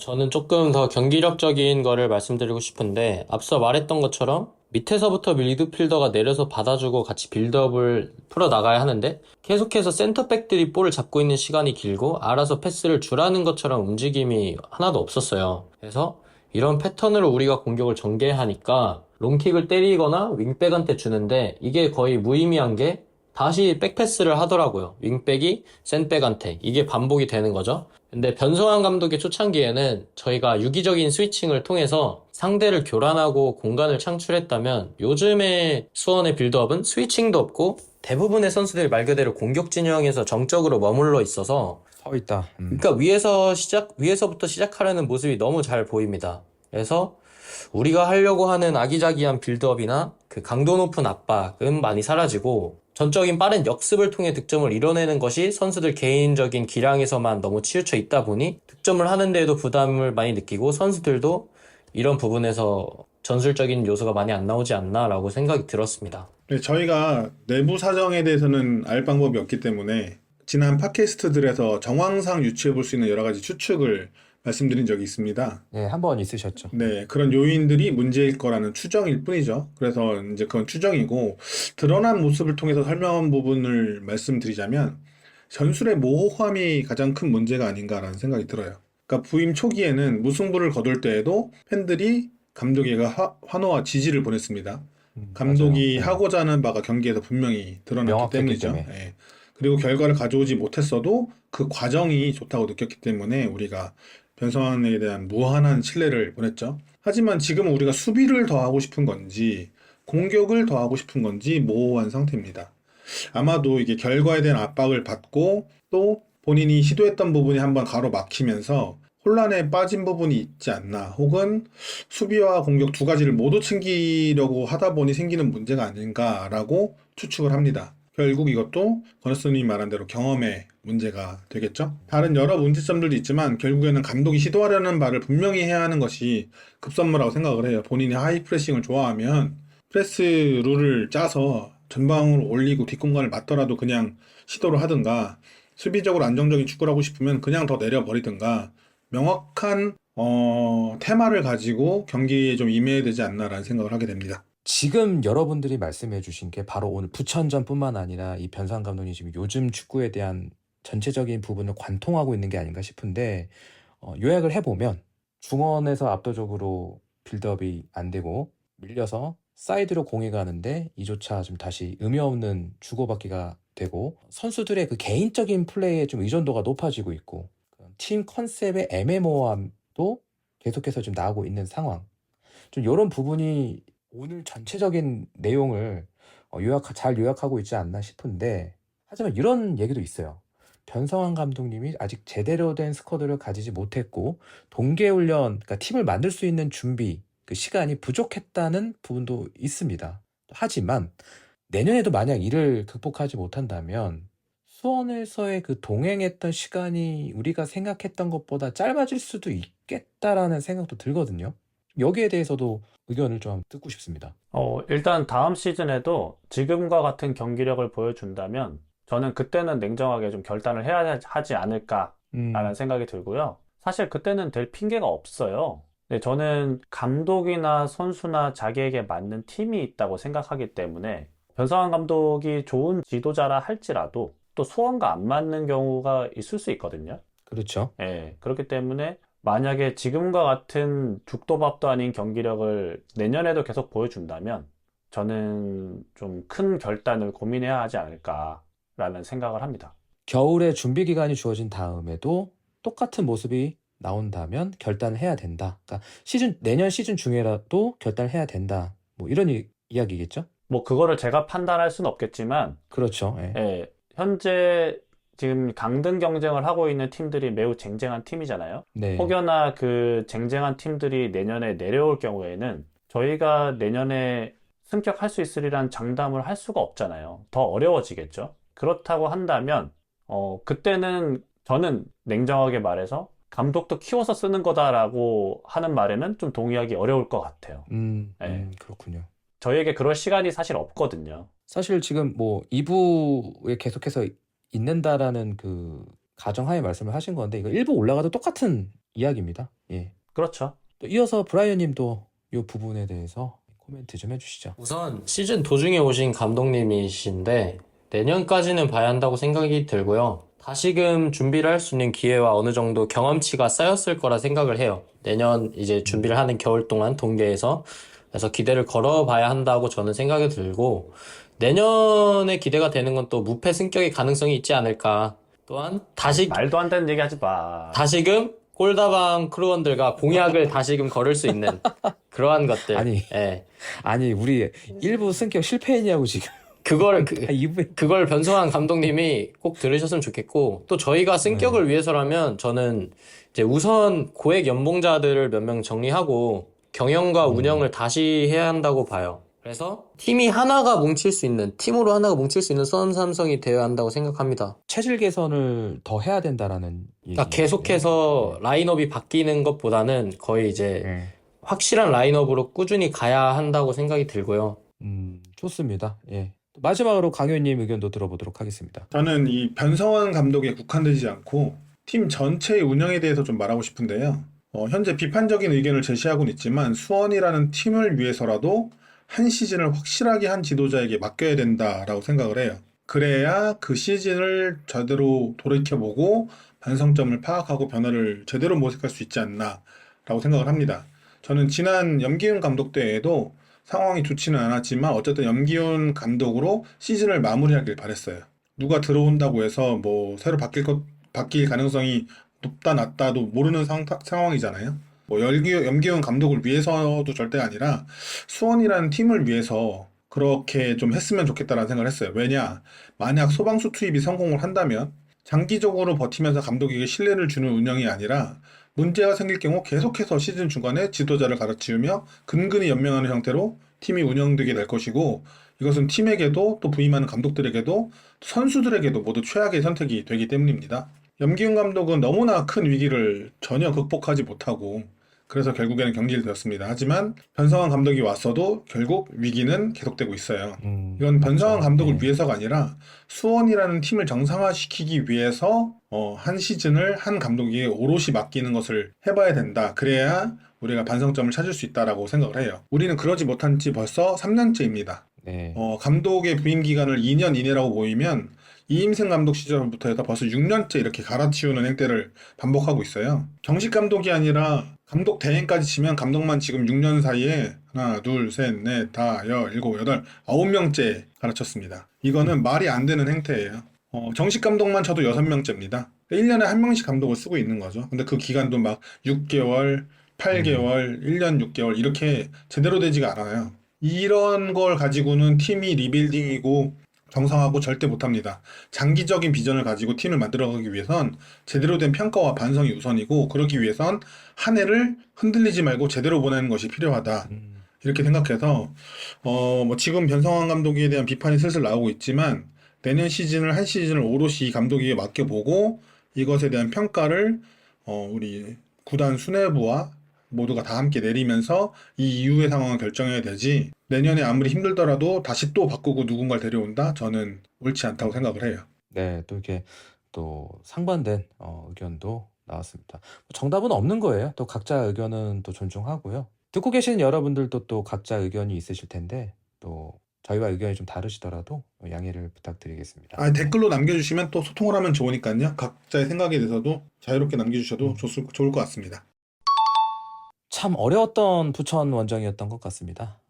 이제 수원에게 남은 경기는 단 3경기입니다. 승격 플레이오프를 가기 위해서는 남은 경기 더욱 치열하게 싸워야 될 것 같은데요. 그리고 만나면 우리를 고전하게 했던 고종훈 감독이 있는 김포 원정을 떠나게 됩니다. 김포전을 대비해서 짧게 이야기 나눠보도록 하겠습니다. 먼저 수원이 여름에 상승세에 올라올 때쯤 김포와 경기를 통해 상승세가 꺾인 감이 있습니다. 그 고종훈 감독님이 워낙 대처를 잘한 것 같기도 한데 그래서 지금 만나는 김포가 꺼림칙합니다.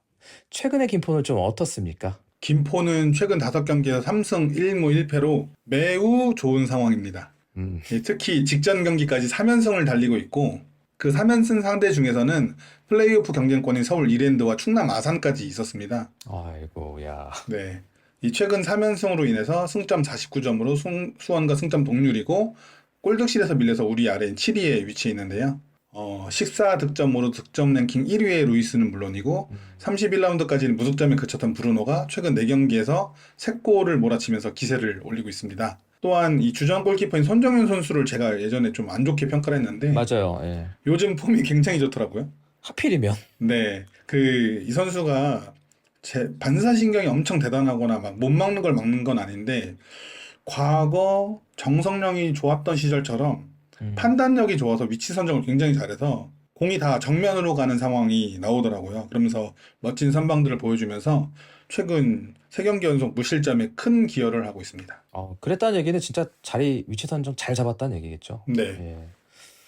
그렇다면 김포가 우리를 만나서 어떤 방식, 어떠한 형태로 나올 것이라고 보시는지. 네, 김포를 분석하면서 굉장히 흥미로웠던 점이 이 최근 5경기 중에서 패하거나 비긴 2경기에선 점유율을 앞섰고요. 승리한 3경기에선 점유율을 완벽하게 내줬습니다. 비슷하게 나오겠네요. 또. 예. 제가 지난 25라운드 김포 원정에 대해서 리뷰하면서 김포의 날카로운 역습에 수원이 고전했다라고 했었는데요. 김포의 점유율과 역습을 연결시켜 생각할 수 있다고 저는 생각을 해요. 김포의 역습은 여전히 날카롭고 김포가 점유하면서 공격을 시도할 경우에는 오히려 김포의 뒷공간이 노출되지만 그 상대가 점유하면서 김포를 몰아칠 경우 김포의 날카로운 역습이 빛을 발하는 경우가 많습니다. 결국 점유율과 승리가 반대되는 부분이 이 부분이라고 생각을 해요. 그리고 또 중요한 게 또 선제 득점입니다. 우리가 선제 실점할 경우에는 김포는 당연히 내려설 거고 우리가 점유하는 형태가 되면서 김포의 역습을 계속 후드로 받겠죠. 반드시 선제 득점에서 김포가 오히려 공격적으로 나서도록 해야 됩니다. 김포가 그 주전 수비수들이 피지컬도 좋고 중앙 미드필더들이 굉장히 거칠게 하면서 상대를 거칠게 다뤄요. 그러면서 그 멘탈적인 것도 유도를 하거든요. 근데 다 속도에서의 단점들이 있습니다. 그래서 우리가 먼저 넣고 김포가 올라오게 되면 우리가 그 뒷공간을 노릴 수 있는 가능성이 높아집니다. 김포는 역습 시에 루이스가 좌측으로 빠지고 브루노가 중앙으로 침투하는 형태를 보여주는데 지난 김포 원정에서도 우리가 이 루이스한테 굉장히 고전을 했죠. 그렇죠. 네, 그때는 수비진들에게 되게 아쉬움을 느꼈어요. 막 홍원진 선수 왜 빨려 나갔냐, 한호강 마킹 놓쳤다, 막 이런 생각을 했는데 우리 팀 말고 다 모두가 루이스에게 고전하는 걸 보면서 아, 루이스가 잘하는 거다. 선수들의 개인 능력만으로는 막기 어려운 선수였다라는 걸 요즘 느끼게 됩니다. 이 마지막으로 김포는 최근 3경기에서 6골을 득점하고 있는데 이 6골 중 3골이 세트피스에서 나왔습니다. 아, 그렇기 세트피스 때문에 조심해야겠네. 예. 네, 그렇기 때문에 우리는 세트피스에서의 수비를 또 잘 준비해야 됩니다. 제가 작년에 그 김포에서 손석영 선수를 영입한다고 했을 때 루이스가 있는데 왜 손석영을 영입했냐 이런 얘기를 했었는데요. 맞아요. 예, 작년에 득점왕이었고 올해도 지금 득점 선두죠. 루이스가 굉장히 잘하고 있습니다. 강윤님 말씀하신 대로 김포는 우리와의 경기도 그렇고 최근 3경기의 점유율이 각각 31%, 35%, 44%일 정도로 점유하는 스타일의 팀이 아니거든요. 네. 또한 앞선 3경기에서 패스 숫자를 보면 이랜드전이 126회, 충남 아산전이 185회, 충북 청주전이 275회입니다. 이 수원이 경기당 평균 380회 정도 패스를 하거든요. 그렇죠. 그러니까 절반도 안 되는 수치를 하고 있는 거예요. 네. 이것만 보면 점유율과 패스 숫자는 굉장히 낮지만 롱패스와 중거리 패스 비중이 굉장히 높아요. 그래서 이것만 봤을 때는 아, 역습에 강하고 딸깍축구 하나보다 하고 생각할 수 있지만 실제로는 전방에서 빠르게 압박함으로써 상대의 실수를 유발하고 볼을 전방에서 빠르게 탈취해서 거기서부터 만들어가는 과정이 매우 위협적입니다. 특히나 우리는 후방 빌드업에 굉장한 약점을 가지고 있는 팀이기 때문에 우리와는 매우 상극인 축구를 한다라는 생각이 들고요. 그래서 이 부분을 저희는 매우 조심해야 될 것 같다 이렇게 생각을 하고 있습니다. 네, 좋습니다. 그러면 이렇게 예상되는 김포를 우린 어떻게 공략해야 할까요? 일단 김포는 3백 기반으로 풀어나가는 팀이기에 역습에도 말했듯이 능하거든요. 그래서 전방에 장윤호, 루이스 그리고 브루노 이 셋을 조심해야 할 것이고 또 많은 활동량을 가져가면서 커버에도 능하기 때문에 뭐 만약 우리가 스위칭 플레이를 하거나 우리가 하려는 뭐 아기자기한 플레이를 김포 솔터에서 구현해낼 수 있을지는 의문이지만 저는 지지 않는 경기를 무조건 해야 할 것이라고 하고 만약 그것이 된다면 실리 축구를 시도해봐도 좋을 것이라 생각합니다. 또한 김포가 지금 3경기 연속 클린시트인가 그럴 거예요. 그래서 이 부분도 저희가 부담을 깨고 2골은 넣어야 한다고 봅니다. 실리 축구라는 거는 우리도 어느 정도 좀 움츠렸다가 맞아요. 더 내렸다가 우리가 역습을 시도하든 우리가 조금 더 안양처럼 했을 때처럼 나오거나 그렇게도 시도를 해봐야 한다고도 생각이 듭니다. 만약 그게 답이라고 하면. 네, 좋습니다. 건어스님 의견은 어떠세요? 김포가 지거나 비긴 최근 3경기를 보면 답이 좀 나올 것 같은데요. 안양전을 제외하고 부천전과 경남전은 김포가 경기를 지배했습니다. 오히려. 물론 선제 실점을 했기 때문에 공격적으로 라인을 끌어올린 것도 있겠지만 김포는 기본적으로 라인이 높은 팀이고 역습에 강한 팀이지만 또 역습에 굉장히 취약한 팀이기도 합니다. 그래서 빠른 공격수를 내세운 카운터 공격에 미드필더의 백커터가 굉장히 느린 편이라 이 부분을 좀 공략하면 좋을 것 같은데요. 상대를 끌어들인 상태에서 카운터를 노린다든지 후방에서 볼을 오래 소유할 생각을 하지 말고 전방으로 다이렉트한 패스를 시도해서 볼을 빙빙 돌리지 말고 심플한 공격 전술을 구사하는 게 좋지 않을까라는 생각을 해봤습니다. 네, 심플 이즈 베스트 그렇죠. 말씀을 해주셨고요. 네, 어떻게 보면은 뭐 건어스님 공략법이나 브라이언님 공략법이나 좀 비슷한 면이 좀 있는 것 같습니다. 그렇다면 이제 시즌의 세 번째 붙기 때문에 서로 깔 수 있는 카드는 다 깠다라고 봅니다. 경기 예측 들어보도록 하겠습니다. 우리가 고전할 거라고 보시는지 또 결과 어떻게 될 거라고 보시는지 들어보도록 하겠습니다. 저는 1대0 승리 생각했습니다. 사실 1대0. 패배를 예상했는데 모든 시나리오를 제가 생각해 봤을 때 우리가 이겨야 한다고 생각합니다. 어떠한 전술적인 것이나 선수 기량과는 상관없이 이 경기가 저희에게 마지막 남은 플레이오프로 갈 수 있는 그 열차의 탑승권 자리라고 생각해서 저는 팬심 넣어서 승리로 바꿨습니다. 마지노선이라 생각해서 1대0 승리 예측해 주셨고요. 커너스님은 어떻게 예상하세요? 저는 저희가 매우 고전할 가능성이 높다고 생각을 하고요. 전남전처럼 상대에게 흐름을 내주더라도 준비해온 한 방을 노린다면 저는 경기 내용은 모르겠지만 결과는 내줘도, 챙길 수 네. 있을 거라 생각을 합니다. 근데 다만 지금 현재 우리의 상황이 좋지 않기 때문에 또 주도하려는 축구를 아마 하려고 할 텐데 저는 그 부분이 좀 독이 되지 않을까 걱정을 하거든요. 네네. 네, 근데 남은 세 경기를 무조건 이겨야 하기 때문에 저도 1대0 정도로 승리했으면 좋겠습니다. 왠지 둘 다 우리 엄청 고전할 것 같은데 팬심 넣어서 1대0 만드신 것 같은데 정답! 좋습니다. 네, 좋습니다. 마지막으로 강유님 예측도 한번 들어보도록 하겠습니다. 근데 이 경기는 지면 안 돼요. 지면 당장 김포가 사실은, 네. 우리 위로 올라가면서 우리가 7위권으로 떨어지기 때문에 진다는 예측 자체를 하는 게 팬으로서 말이 안 되고 그렇기 때문에 다들 그렇게 얘기하신 것 같고 저는 김포가 카드를 우리가 다 깠다라고 했는데 카드를 좀 덜 깠다고 표현을 해야 될까요? 김포가 네, 그 이유는 그 김포의 브루노 때문인데요. 이 브루노가 지난 25라운드에서 봤던 그 무기력한 브루노가 아니라 그 꽤 브루노가 다른 아니다. 선수가 되어 있기 때문이에요. 물론 혼자서는 아직도 그렇게 위협적인 공격수가 아닌데 루이스 플라나와 함께 한다면 굉장히 위력적이어집니다. 그래서 김포가 우리 상대로 오히려 내려서서 맞상대할 가능성이 크고 그러면 역습이 위험하기 때문에 경기가 저도 건너스님처럼 쉽지 않을 거다라고 예상을 해요. 그래서 선제 실점을 허용한다면 다실점, 선제 득점을 성공한다면 다득점 경기로 갈 수 있다라고 생각을 합니다. 그래서 계속 말하지만 선제 득점이 너무 중요하다라고 말씀드리고 싶어요. 그래서 결론은 뭡니까? 선제 득점 한다 생각하고 2대0 승리 예상하겠습니다. 네, 1대0, 1대0, 2대0. 아, 우리 무실점 할 거라고는 보시는군요. 지면 3대1 이기면 2대0 저 지면 2대1이요. 3대1. 2대1. 지면 2대1. 다실점 할 가능성이 높아요. 본신들 나오시는구만.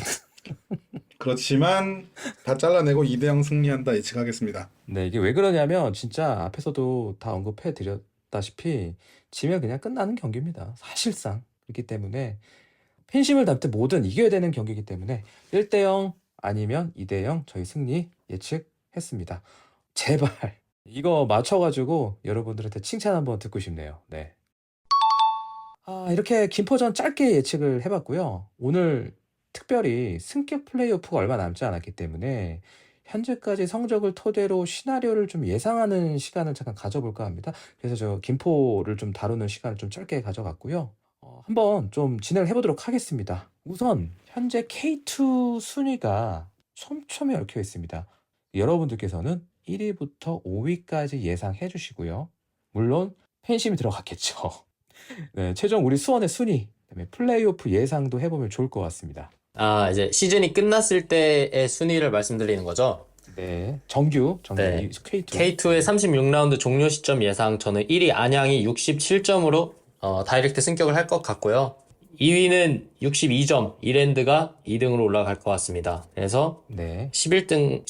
11등과 붙을 것 같고, 그리고 3위는 수원 삼성이 57점. 그러면 그 아래는 누구냐? 여기가 되게 박 터지는데, 아산, 전남, 김포가 셋이 동률이 될 것 같아요. 56점으로. 그보다 높은 팀은 저희가 될 것 같아서 저희가 3위로 올라갈 것 같습니다. 우리가 3연승 한다고 본 거죠? 맞습니다. 3연승 한다는 가정하에 저희는 최대한 많이 딸 수 있는 57점을 따서 3위를 한다고 예상했습니다.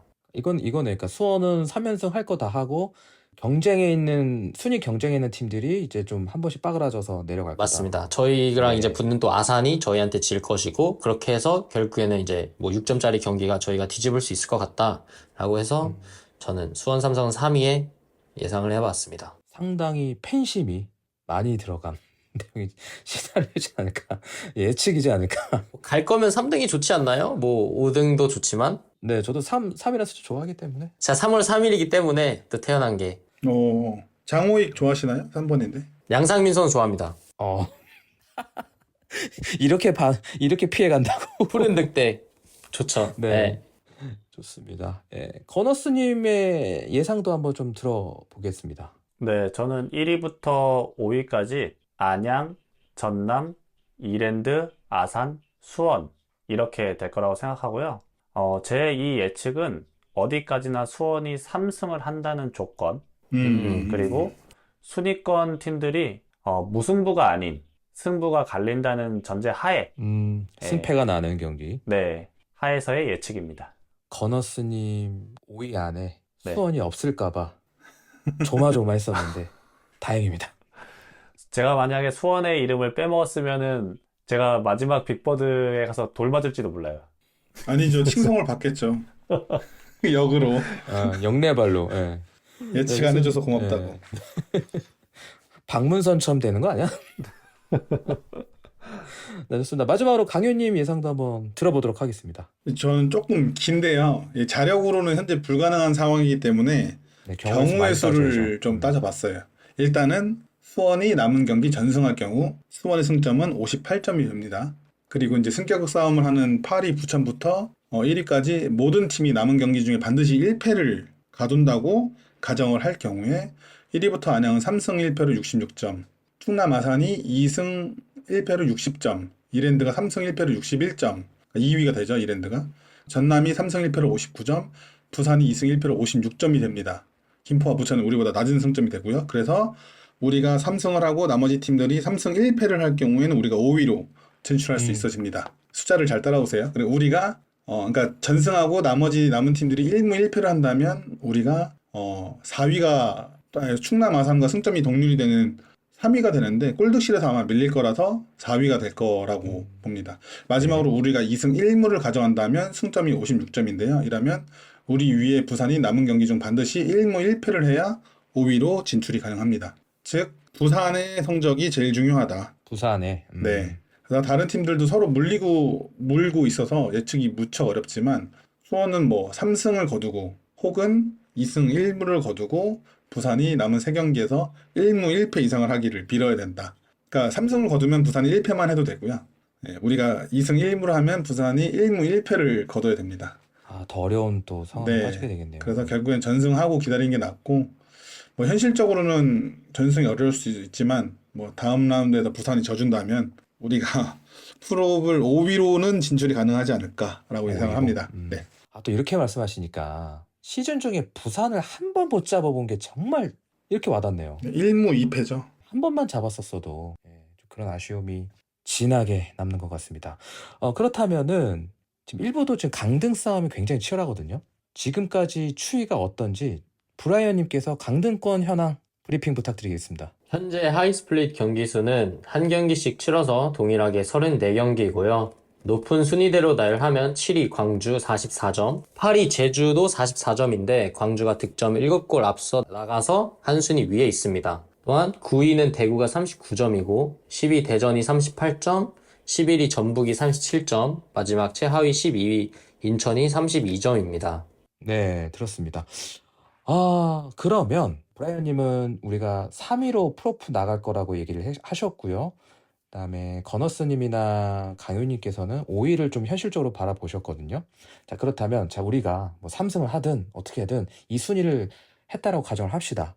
그러면 어느 팀이 1부에서 다이렉트를 강등되고 뭐 11위가 어느 팀이 될 것 같은지, 그리고 이 팀과 우리가 어느 팀과 붙을 것 같은지, 이런 좀 예상된 시나리오를 행복 회로를 좀 많이 돌려갖고, 행복 회로 돌릴 수 있는 거니까 한번 좀 종합적으로 전체적인 시나리오를 한번 얘기해봤으면 좋겠습니다. 먼저 순서는 브라이언님 순서대로 한번 가시죠. 저는 8월 이후에 승리가 없는 인천이 다이렉트로 내려올 것 같습니다. 인천은 아무래도 현실적으로 그렇죠. 네, 그렇죠. 인천은 안타깝게도 이제 더 이상의 동기부여가 더욱 희미해져 보이고 팀으로 축구를 하는 것은 더욱 보기가 힘들어 보여요. 또한 제가 좀 찾아봤는데 2015년부터 역대 강등 시즌들을 좀 찾아봤는데 15 시즌을 제외하고 강등 팀들은 승점이 대부분 30점대 초반에서 그 이하인 편이거든요. 네네. 근데 대략 30점 후반에서 40점대 되면 잔류하는 경향이 있더라고요. 지금 플레이오프권 팀들은 대구, 전북, 대전은 승점이 이미 37에서 39점인 상황이고 현재 9승입니다. 남은 4경기에서 1승만 거둬도 모두 40점을 넘어버려요. 앞서 말한 세 팀이 지금 9승이라고 한 이유는 리그에서 10승 이상 챙기고 플롭에서 강등된 팀은 성남밖에 없습니다. 기억나는 네, 것 같아요. 성남을 뭐라 하는 게 아니고 이건 이제 통계적으로 나온 것이기 때문에 저는 말씀을 드린 것뿐이에요. 근데 정확한 게 작년에 우리가 33점으로 강등됐죠. 맞습니다. 근데 저희도 10승을 했었어요. 그 이상을. 근데 10승을 못했죠. 그리하여 네, 못했어요. 그리하여 9승이었죠. 그래서 대구, 대전, 전북 8승, 8승. 8승이에요? 네. 진짜 못했네. 왜 이렇게 못 이겼어? 아이씨. 듣고 싶지 않네요. 네. 강윤님, 듣고 싶지 않네요. 죄송합니다. 껴들어서. 아닙니다. 거두절미하고 그리하여 대구, 대전, 전북 중 두 팀이 플레이오프를 치른다고 해도 일부 팀들이 일단 역대 시즌 중 가장 높은 승점을 가지고 프롭에 참가할 것으로 보이거든요. 그래서 2부 팀들이 프롭에서 이기는 힘든 시즌이 되지 않을까 싶은데 그러면 플레이오프에 누가 떨어질까라고 생각을 하면 저는 대전이 살아남고 대구랑 전북이 강등 PO에 올 것 같아요. 그래서 매북이 11위? 그럼 누가 12구 11이냐 하면 최종 승점 46점으로 대구가 10등이고요. 41점인 전북이 11위를 할 것 같습니다. 그러면 우리 수원이 3위로 올라간다고 예측하셨잖아요. 맞습니다. 그럼 저희가 3위를 했으면 대구랑 하지 않을까 싶습니다. 근데 저는 대구보다 전북을 더 원합니다. 오. 세다. 왜냐하면 이것도 도파민에 중독된 사람이다. 왜냐면 저는 이 그림 감당할 수 있겠어요, 이거? 저는 이 그림을 원했습니다. 지면 아쉽고 조롱거리가 크죠. 근데 말씀드렸듯이 이만큼 도파민 폭발 없습니다. 그리고 위너 텍스 롤. 그리고 저희가 맞붙어도 단판이 아니게 해볼 만하다고 생각해요. 김두현 감독님도 솔직히 지금 현 전북 스쿼드가 저는 그렇게 무섭다고 느껴지지 않고 차라리 토너먼트에서 뭐 생존을 해봤던 황선웅 감독이나 더 보여준 게 있는 그 강등 PO에서 생존도 해보셨기 때문에 저는 대전이 더 조직적으로 더 좋다고 생각해서 대전은 피했으면 해요. 솔직히 말하면. 대전을 피하는 게 낫다. 네, 그래서 저는 10등이 대구, 11등이 전북, 안타깝게도 이제 다이렉트는 인천이 올 것 같고 수원이 3위를 했으면 하는 바람으로 대구를 만날 것 같긴 한데 제 예상은 전북이 오면 더 좋다. 이렇게 말씀드리고 싶습니다. 네, 좋습니다. 예. 다음으로는 건어스님 시나리오도 한번 들어봐야 되겠죠. 저도 이제 브라이언이랑 의견이 비슷한데요. 다이렉트 강등은 인천이라고 생각을 합니다. 물론 남은 경기가 모두 6점짜리 경기이긴 합니다만 11위 매북이랑 5점 차이가 나기 때문에 사실상 매북이 전패를 하거나 인천이 3승 이상을 해야 하기 때문에 확률적으로 매우 낮다고 판단을 하고요. 그리고 10등과 11등은 아마 대전과 매북이 아닐까. 그래서 매북이 11등, 대전이 10등으로 내려오지 않을까 싶고 제가 이제 대구가 아닌 대전이 강등으로 떨어질 거라고 생각했던 이유는 남은 팀 일정이 대전이 더 안 좋아요. 잔여 일정이. 예, 광주랑 붙어야 되기 때문에 그래서 대전이 좀 더 유력하지 않을까 싶고 저는 이제 저희가 5위로 플레이오프를 간다고 가정하에 3위까지 가지 않을까 싶고 대전과 아마 플레이오프를 하지 않을까 그러면 근데 뭐 저도 희망은 브라이언과 똑같이 매북을 잡고 우리가 승격하는 건데 단두대 매치에서는 매북보다는 대전이 좀 더 편하지 않을까 상대하기가 그렇게 생각합니다 저는. 반대로. 중독자들이네. 중독자들이야. 야, 이거 감당할 수 있겠나, 이거? 아니, 옛날에 건어스님 이제 초창기 이제 축구 막 수원 축구 보러 다닐 때는 왜 부패를 부패라고 하고 매북을 매부로 하는지 이해를 못 했었거든요. 뭐 입에 그냥 착착 감네요. 아주 그냥 매북이라는 단어가 아주 자연스러웠어. 좋았어. 네, 마지막으로 강윤님. 예. 네, 저는 조금 다른 게 지난 시즌도 스플릿 라운드 시작할 때 10, 11, 12가 그대로 강등 플레이오프 갔거든요. 10, 11, 12. 네, 그래서 대전과 매수 인천 중에 두 팀이 플레이오프로 가고 그 다음에 한 팀은 다이렉트 될 거다. 그러면 다이렉트는 누가 될 거냐라고 생각을 하면 물론 인천이 유력을 하죠. 근데 매수와의 단두대 매치가 아직 남아 있어서 그리고 그게 일정이 좀 빨라요. 제가 알기로는 그 먼저 붙거든요. 다른 팀들과 붙는 것보다 다음 경기가 그 인천이 다음 경기가 광주고 그 다음 경기가 바로 그 매수 홈에서 매수와의 경기인데 이 경기가 남고 이후로 두 경기가 더 남아요. 그러니까는 이게 모멘텀이 될 수 있는 경기가 되거든요. 전북이든 인천이든 그러니까 여기서 지는 팀은 완벽하게 무너질 거라고 생각을 해서 이 단두대 매치 승자가 플레이오프를 가고 이 단두대 매치의 패자가 우르르 무너지면서 다이렉트 강등이 되지 않을까라고 생각해서 두 팀 중에 한 팀이라고 일단 예상을 합니다. 그래서 제가 예상한 시나리오대로라면 우리가 4위 전남과의 원정에서 이기고 또 3위 충남 아산과의 원정에서 이겨서 플레이오프에 진출한다고 생각하면 근데 여기까지는 할 수 있다고 생각을 하고 그 다음에 대전과 이제 홈앤어웨이로 두 경기를 승강전을 치러야 되는데요.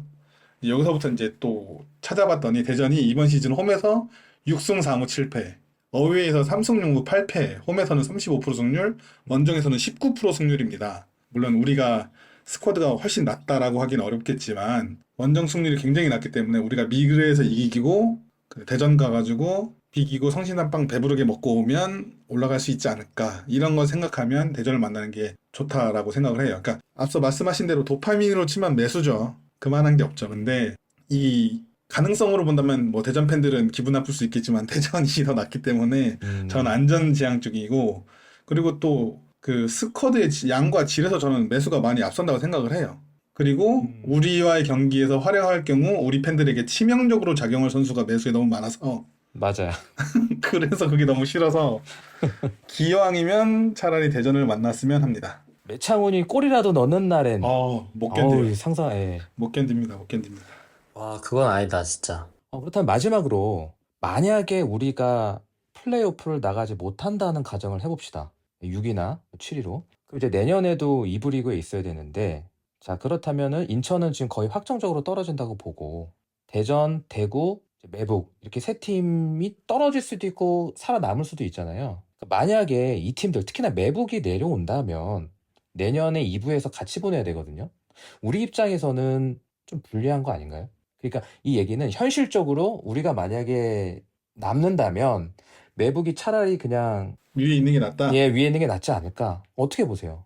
뭐 대전도 마찬가지일 거고 대구도 마찬가지일 거고. 저는 근데 그렇진 않다고 봐요. 왜냐면 전북이 2부로 내려오면 더 패닉이 올 것이고 2부 팀들을 솔직히 압도할 정도로 이길 수 있을까라는 것도 솔직히 의문이에요, 저는. 그러니까 매북이 더 무너질 거다. 네, 그러니까 맞죠. 그 현 스쿼드에 노서여가 있는데 그 이분은 젊은 선수들이 펄쩍펄쩍 뛰어댕겨야지 이기는 리그인데 전북은 좀 힘들 수도 있다고 생각을 해요. 그렇기도 하고 또 올해 김포 원정에서 풀스쿼드로 맞붙었었는데 김포가 1대0으로 이기기도 했고 그렇죠. 예.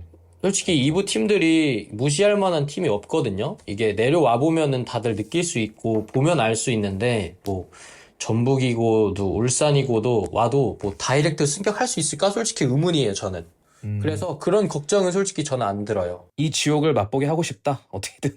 같이 먹고 뭐 우리가 그들보다 위에서 내려보고 싶어가지고 뭐 오면 안타까운 건데 어쩔 수 없는 거고 못 오고 생존하면은 그만큼 또 선수단 퀄리티가 좋은 걸 수도 있고 그런 것 같아요. 네, 좋습니다. 커너스님은 어떻게 생각하세요? 저는 죽 서서 개 줄 것 같은 느낌이 들어요. 걔네가 오면? 네. 그러니까 서로가 막 물어뜯어서 다른 팀이 다른 네. 팀 같이 잔류하고 오히려 그 덕에 다른 팀이 어부지리로 좀 편하게 승격하지 않을까? 약간 그런 느낌. 그럼 2부 리그를 또 있어야 되는 거? 그렇죠. 이게 사실은 힘들죠. 지금도 허덕이는데 내년에 뭐 인천이나 매북이 내려온다 하면 사실 저희가 뭐 다이렉트로 승격할 수 있는 가능성은 더 낮아진다고 보고요. 근데 어쨌든 브라이언님 말씀하신 대로 2부 팀들이 그렇게 호락호락하지 않기 때문에 마찬가지로 매북 한번 잡아보자, 인천 한번 잡아보자고 개처럼 달려들 거거든요. 저 달려들겠죠. 네. 그러니까 결국에는 이제는 저희도 이제 반대 입장이 되는 거죠. 1부에서 못 이겼지만 2부에서 매북 한번 잡아보자 이렇게 될 거기 때문에 예. 서로 물어뜯고 개처럼 싸우지만 결국에는 다른 팀들이 그 이득을 보지 않을까 라는 생각을 합니다. 네, 또 그런 시각도 존재하는군요. 또 마지막 강윤님 의견도 들어보도록 하겠습니다. 네, 우리 팀 사례를 생각해 봤을 때 뭐 매수든 대전이든 떨어지면 엑소더스가 분명히 일어납니다. 아, 해당 팀에. 네.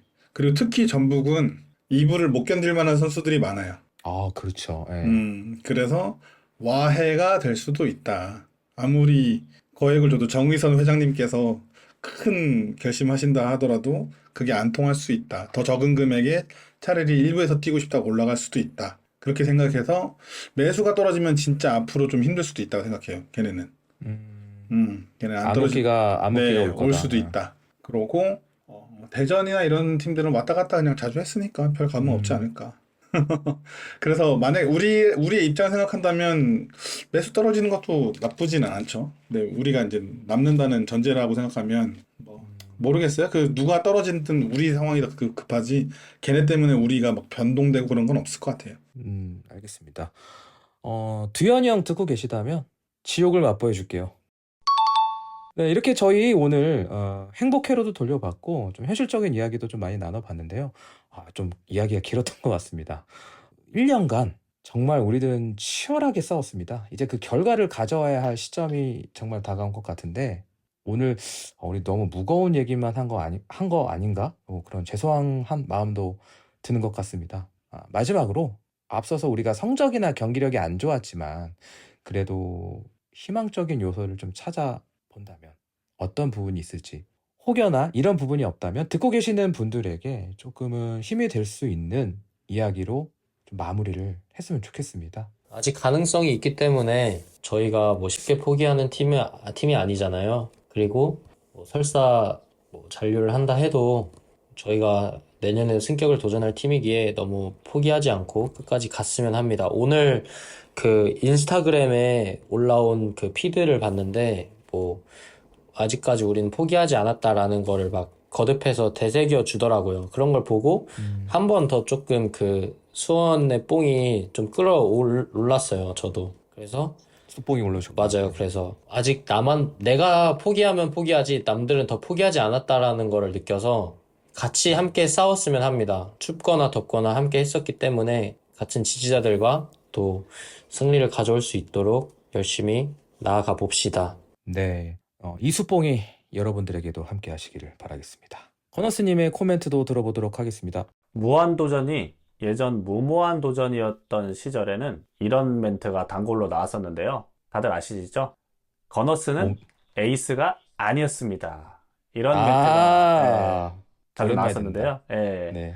감독이 중간에 바뀌고 선수들의 개편이 일부 이루어졌지만 여전히 잉여 자원이 많이 남아있고 바꿔야 할 포지션도 명확합니다. 저는 올해는 그 점을 파악했다는 것만으로도 저는 큰 성과라고 보고요. 변성환 감독도 올해는 적응기라고 생각하기 때문에 지금보다 더 나빠질 가능성은 없다고 보고 이제 앞으로 좋아질 일만 남았다고 생각을 해요. 그래서 팬들도 끝까지 응원하고 힘을 보태고 있기 때문에 우리 코칭 스태프들과 선수들이 반드시 보답을 해줄 거라 생각하고요. 남은 3경기 최선을 다하면 분명 우리에게 기적이 있을 거라고 생각합니다. 네, 좋습니다. 네, 아주 좋은 얘기 해주셨습니다. 네, 마지막 이야기 들어보도록 하겠습니다.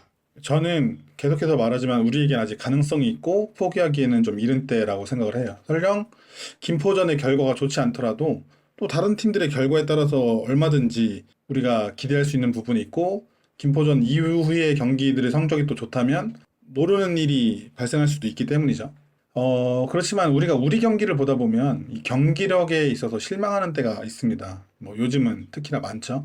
근데 뭐 일부 리그 팀들 혹은 우리보다 상위권 혹은 뭐 유럽의 명문 팀들 팬들도 자신들의 팀 경기력에 실망하는 경우가 많아요. 결국 우리가 팀에 기대하는 점들이 크기 때문에 그것을 못 미치고 그래서 실망한다는 거죠. 저는 그게 나쁜 거라고 말씀드리고 싶은 게 아니라 단지 우리가 상황에 몰입하다 보면 그것이 실제보다 더 나쁘게 바라보고 더 크게 절망하고 있을 수도 있다라는 걸 말씀드리고 싶은 거예요. 지금은 우리가 좌절보다는 기대를 갖고 지켜볼 때입니다. 좀 웃긴 얘기일 수도 있는데요. 쓴소리를 할 수 있는 시간은 앞으로도 많습니다. 근데 끝까지 응원할 수 있는 시간은 얼마 남지 않았어요. 그래서 끝까지 기대하고 걱정은 되겠지만 선수들을 믿어봤으면 좋겠습니다. 우리 스키파카 입고 경기장 가야 되지 않겠습니까? 가고 싶네요. 네, 정말 추운 겨울날 축구 보고 싶네요. 네. 이렇게 오늘 준비한 모든 이야기 나눠봤고요. 날씨가 갑자기 추워졌습니다. 그렇다는 것은 축구 볼 날도 얼마 남지 않았다는 이야기겠죠. 부디 플레이오프까지 나가서 승격까지 이뤄낼 수 있었으면 좋겠습니다. 아주 추운 날 경기 볼 준비가 되어 있으니까 끝까지 싸워달라는 얘기입니다. 여러분들 많이 힘드실 겁니다. 좌절스러울 테고요. 그럼에도 불구하고 김포전 원정석은 매진입니다.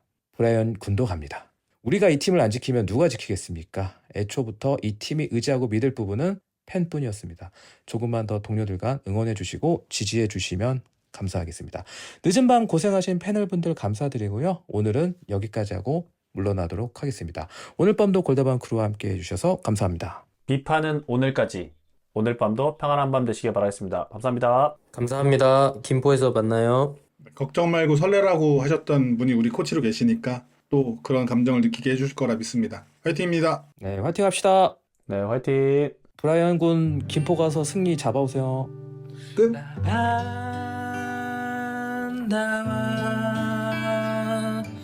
바다를 넘어 여행을 떠나자. 나의 마음의 완이를 또 한 번 더 하얗게 눈이 내리던 그날처럼 나의 마음의 소원을 또 한 번 더 저 하늘의 끝으로 날 데려가. 나반다와 저 바다를 넘어 여행을 떠나자. 나의 마음의 완이를 또 한 번 더 하얗게 눈이 내리던 그날처럼 나의 마음의 소원을 또 한 번 더 저 하늘의 끝으로 날 데려가. 라반다와 저 바다를 넘어 여행을 떠나자.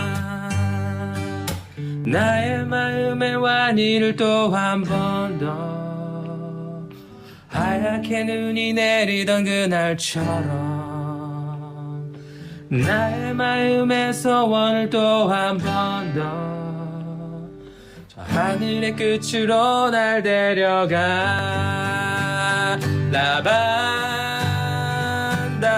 라반다와 저 바다를 넘어 여행을 떠나자. 나의 마음의 완이를 또 한 번 더 하얗게 눈이 내리던 그날처럼 나의 마음의 소원을 또 한 번 더 하늘의 끝으로 날 데려가.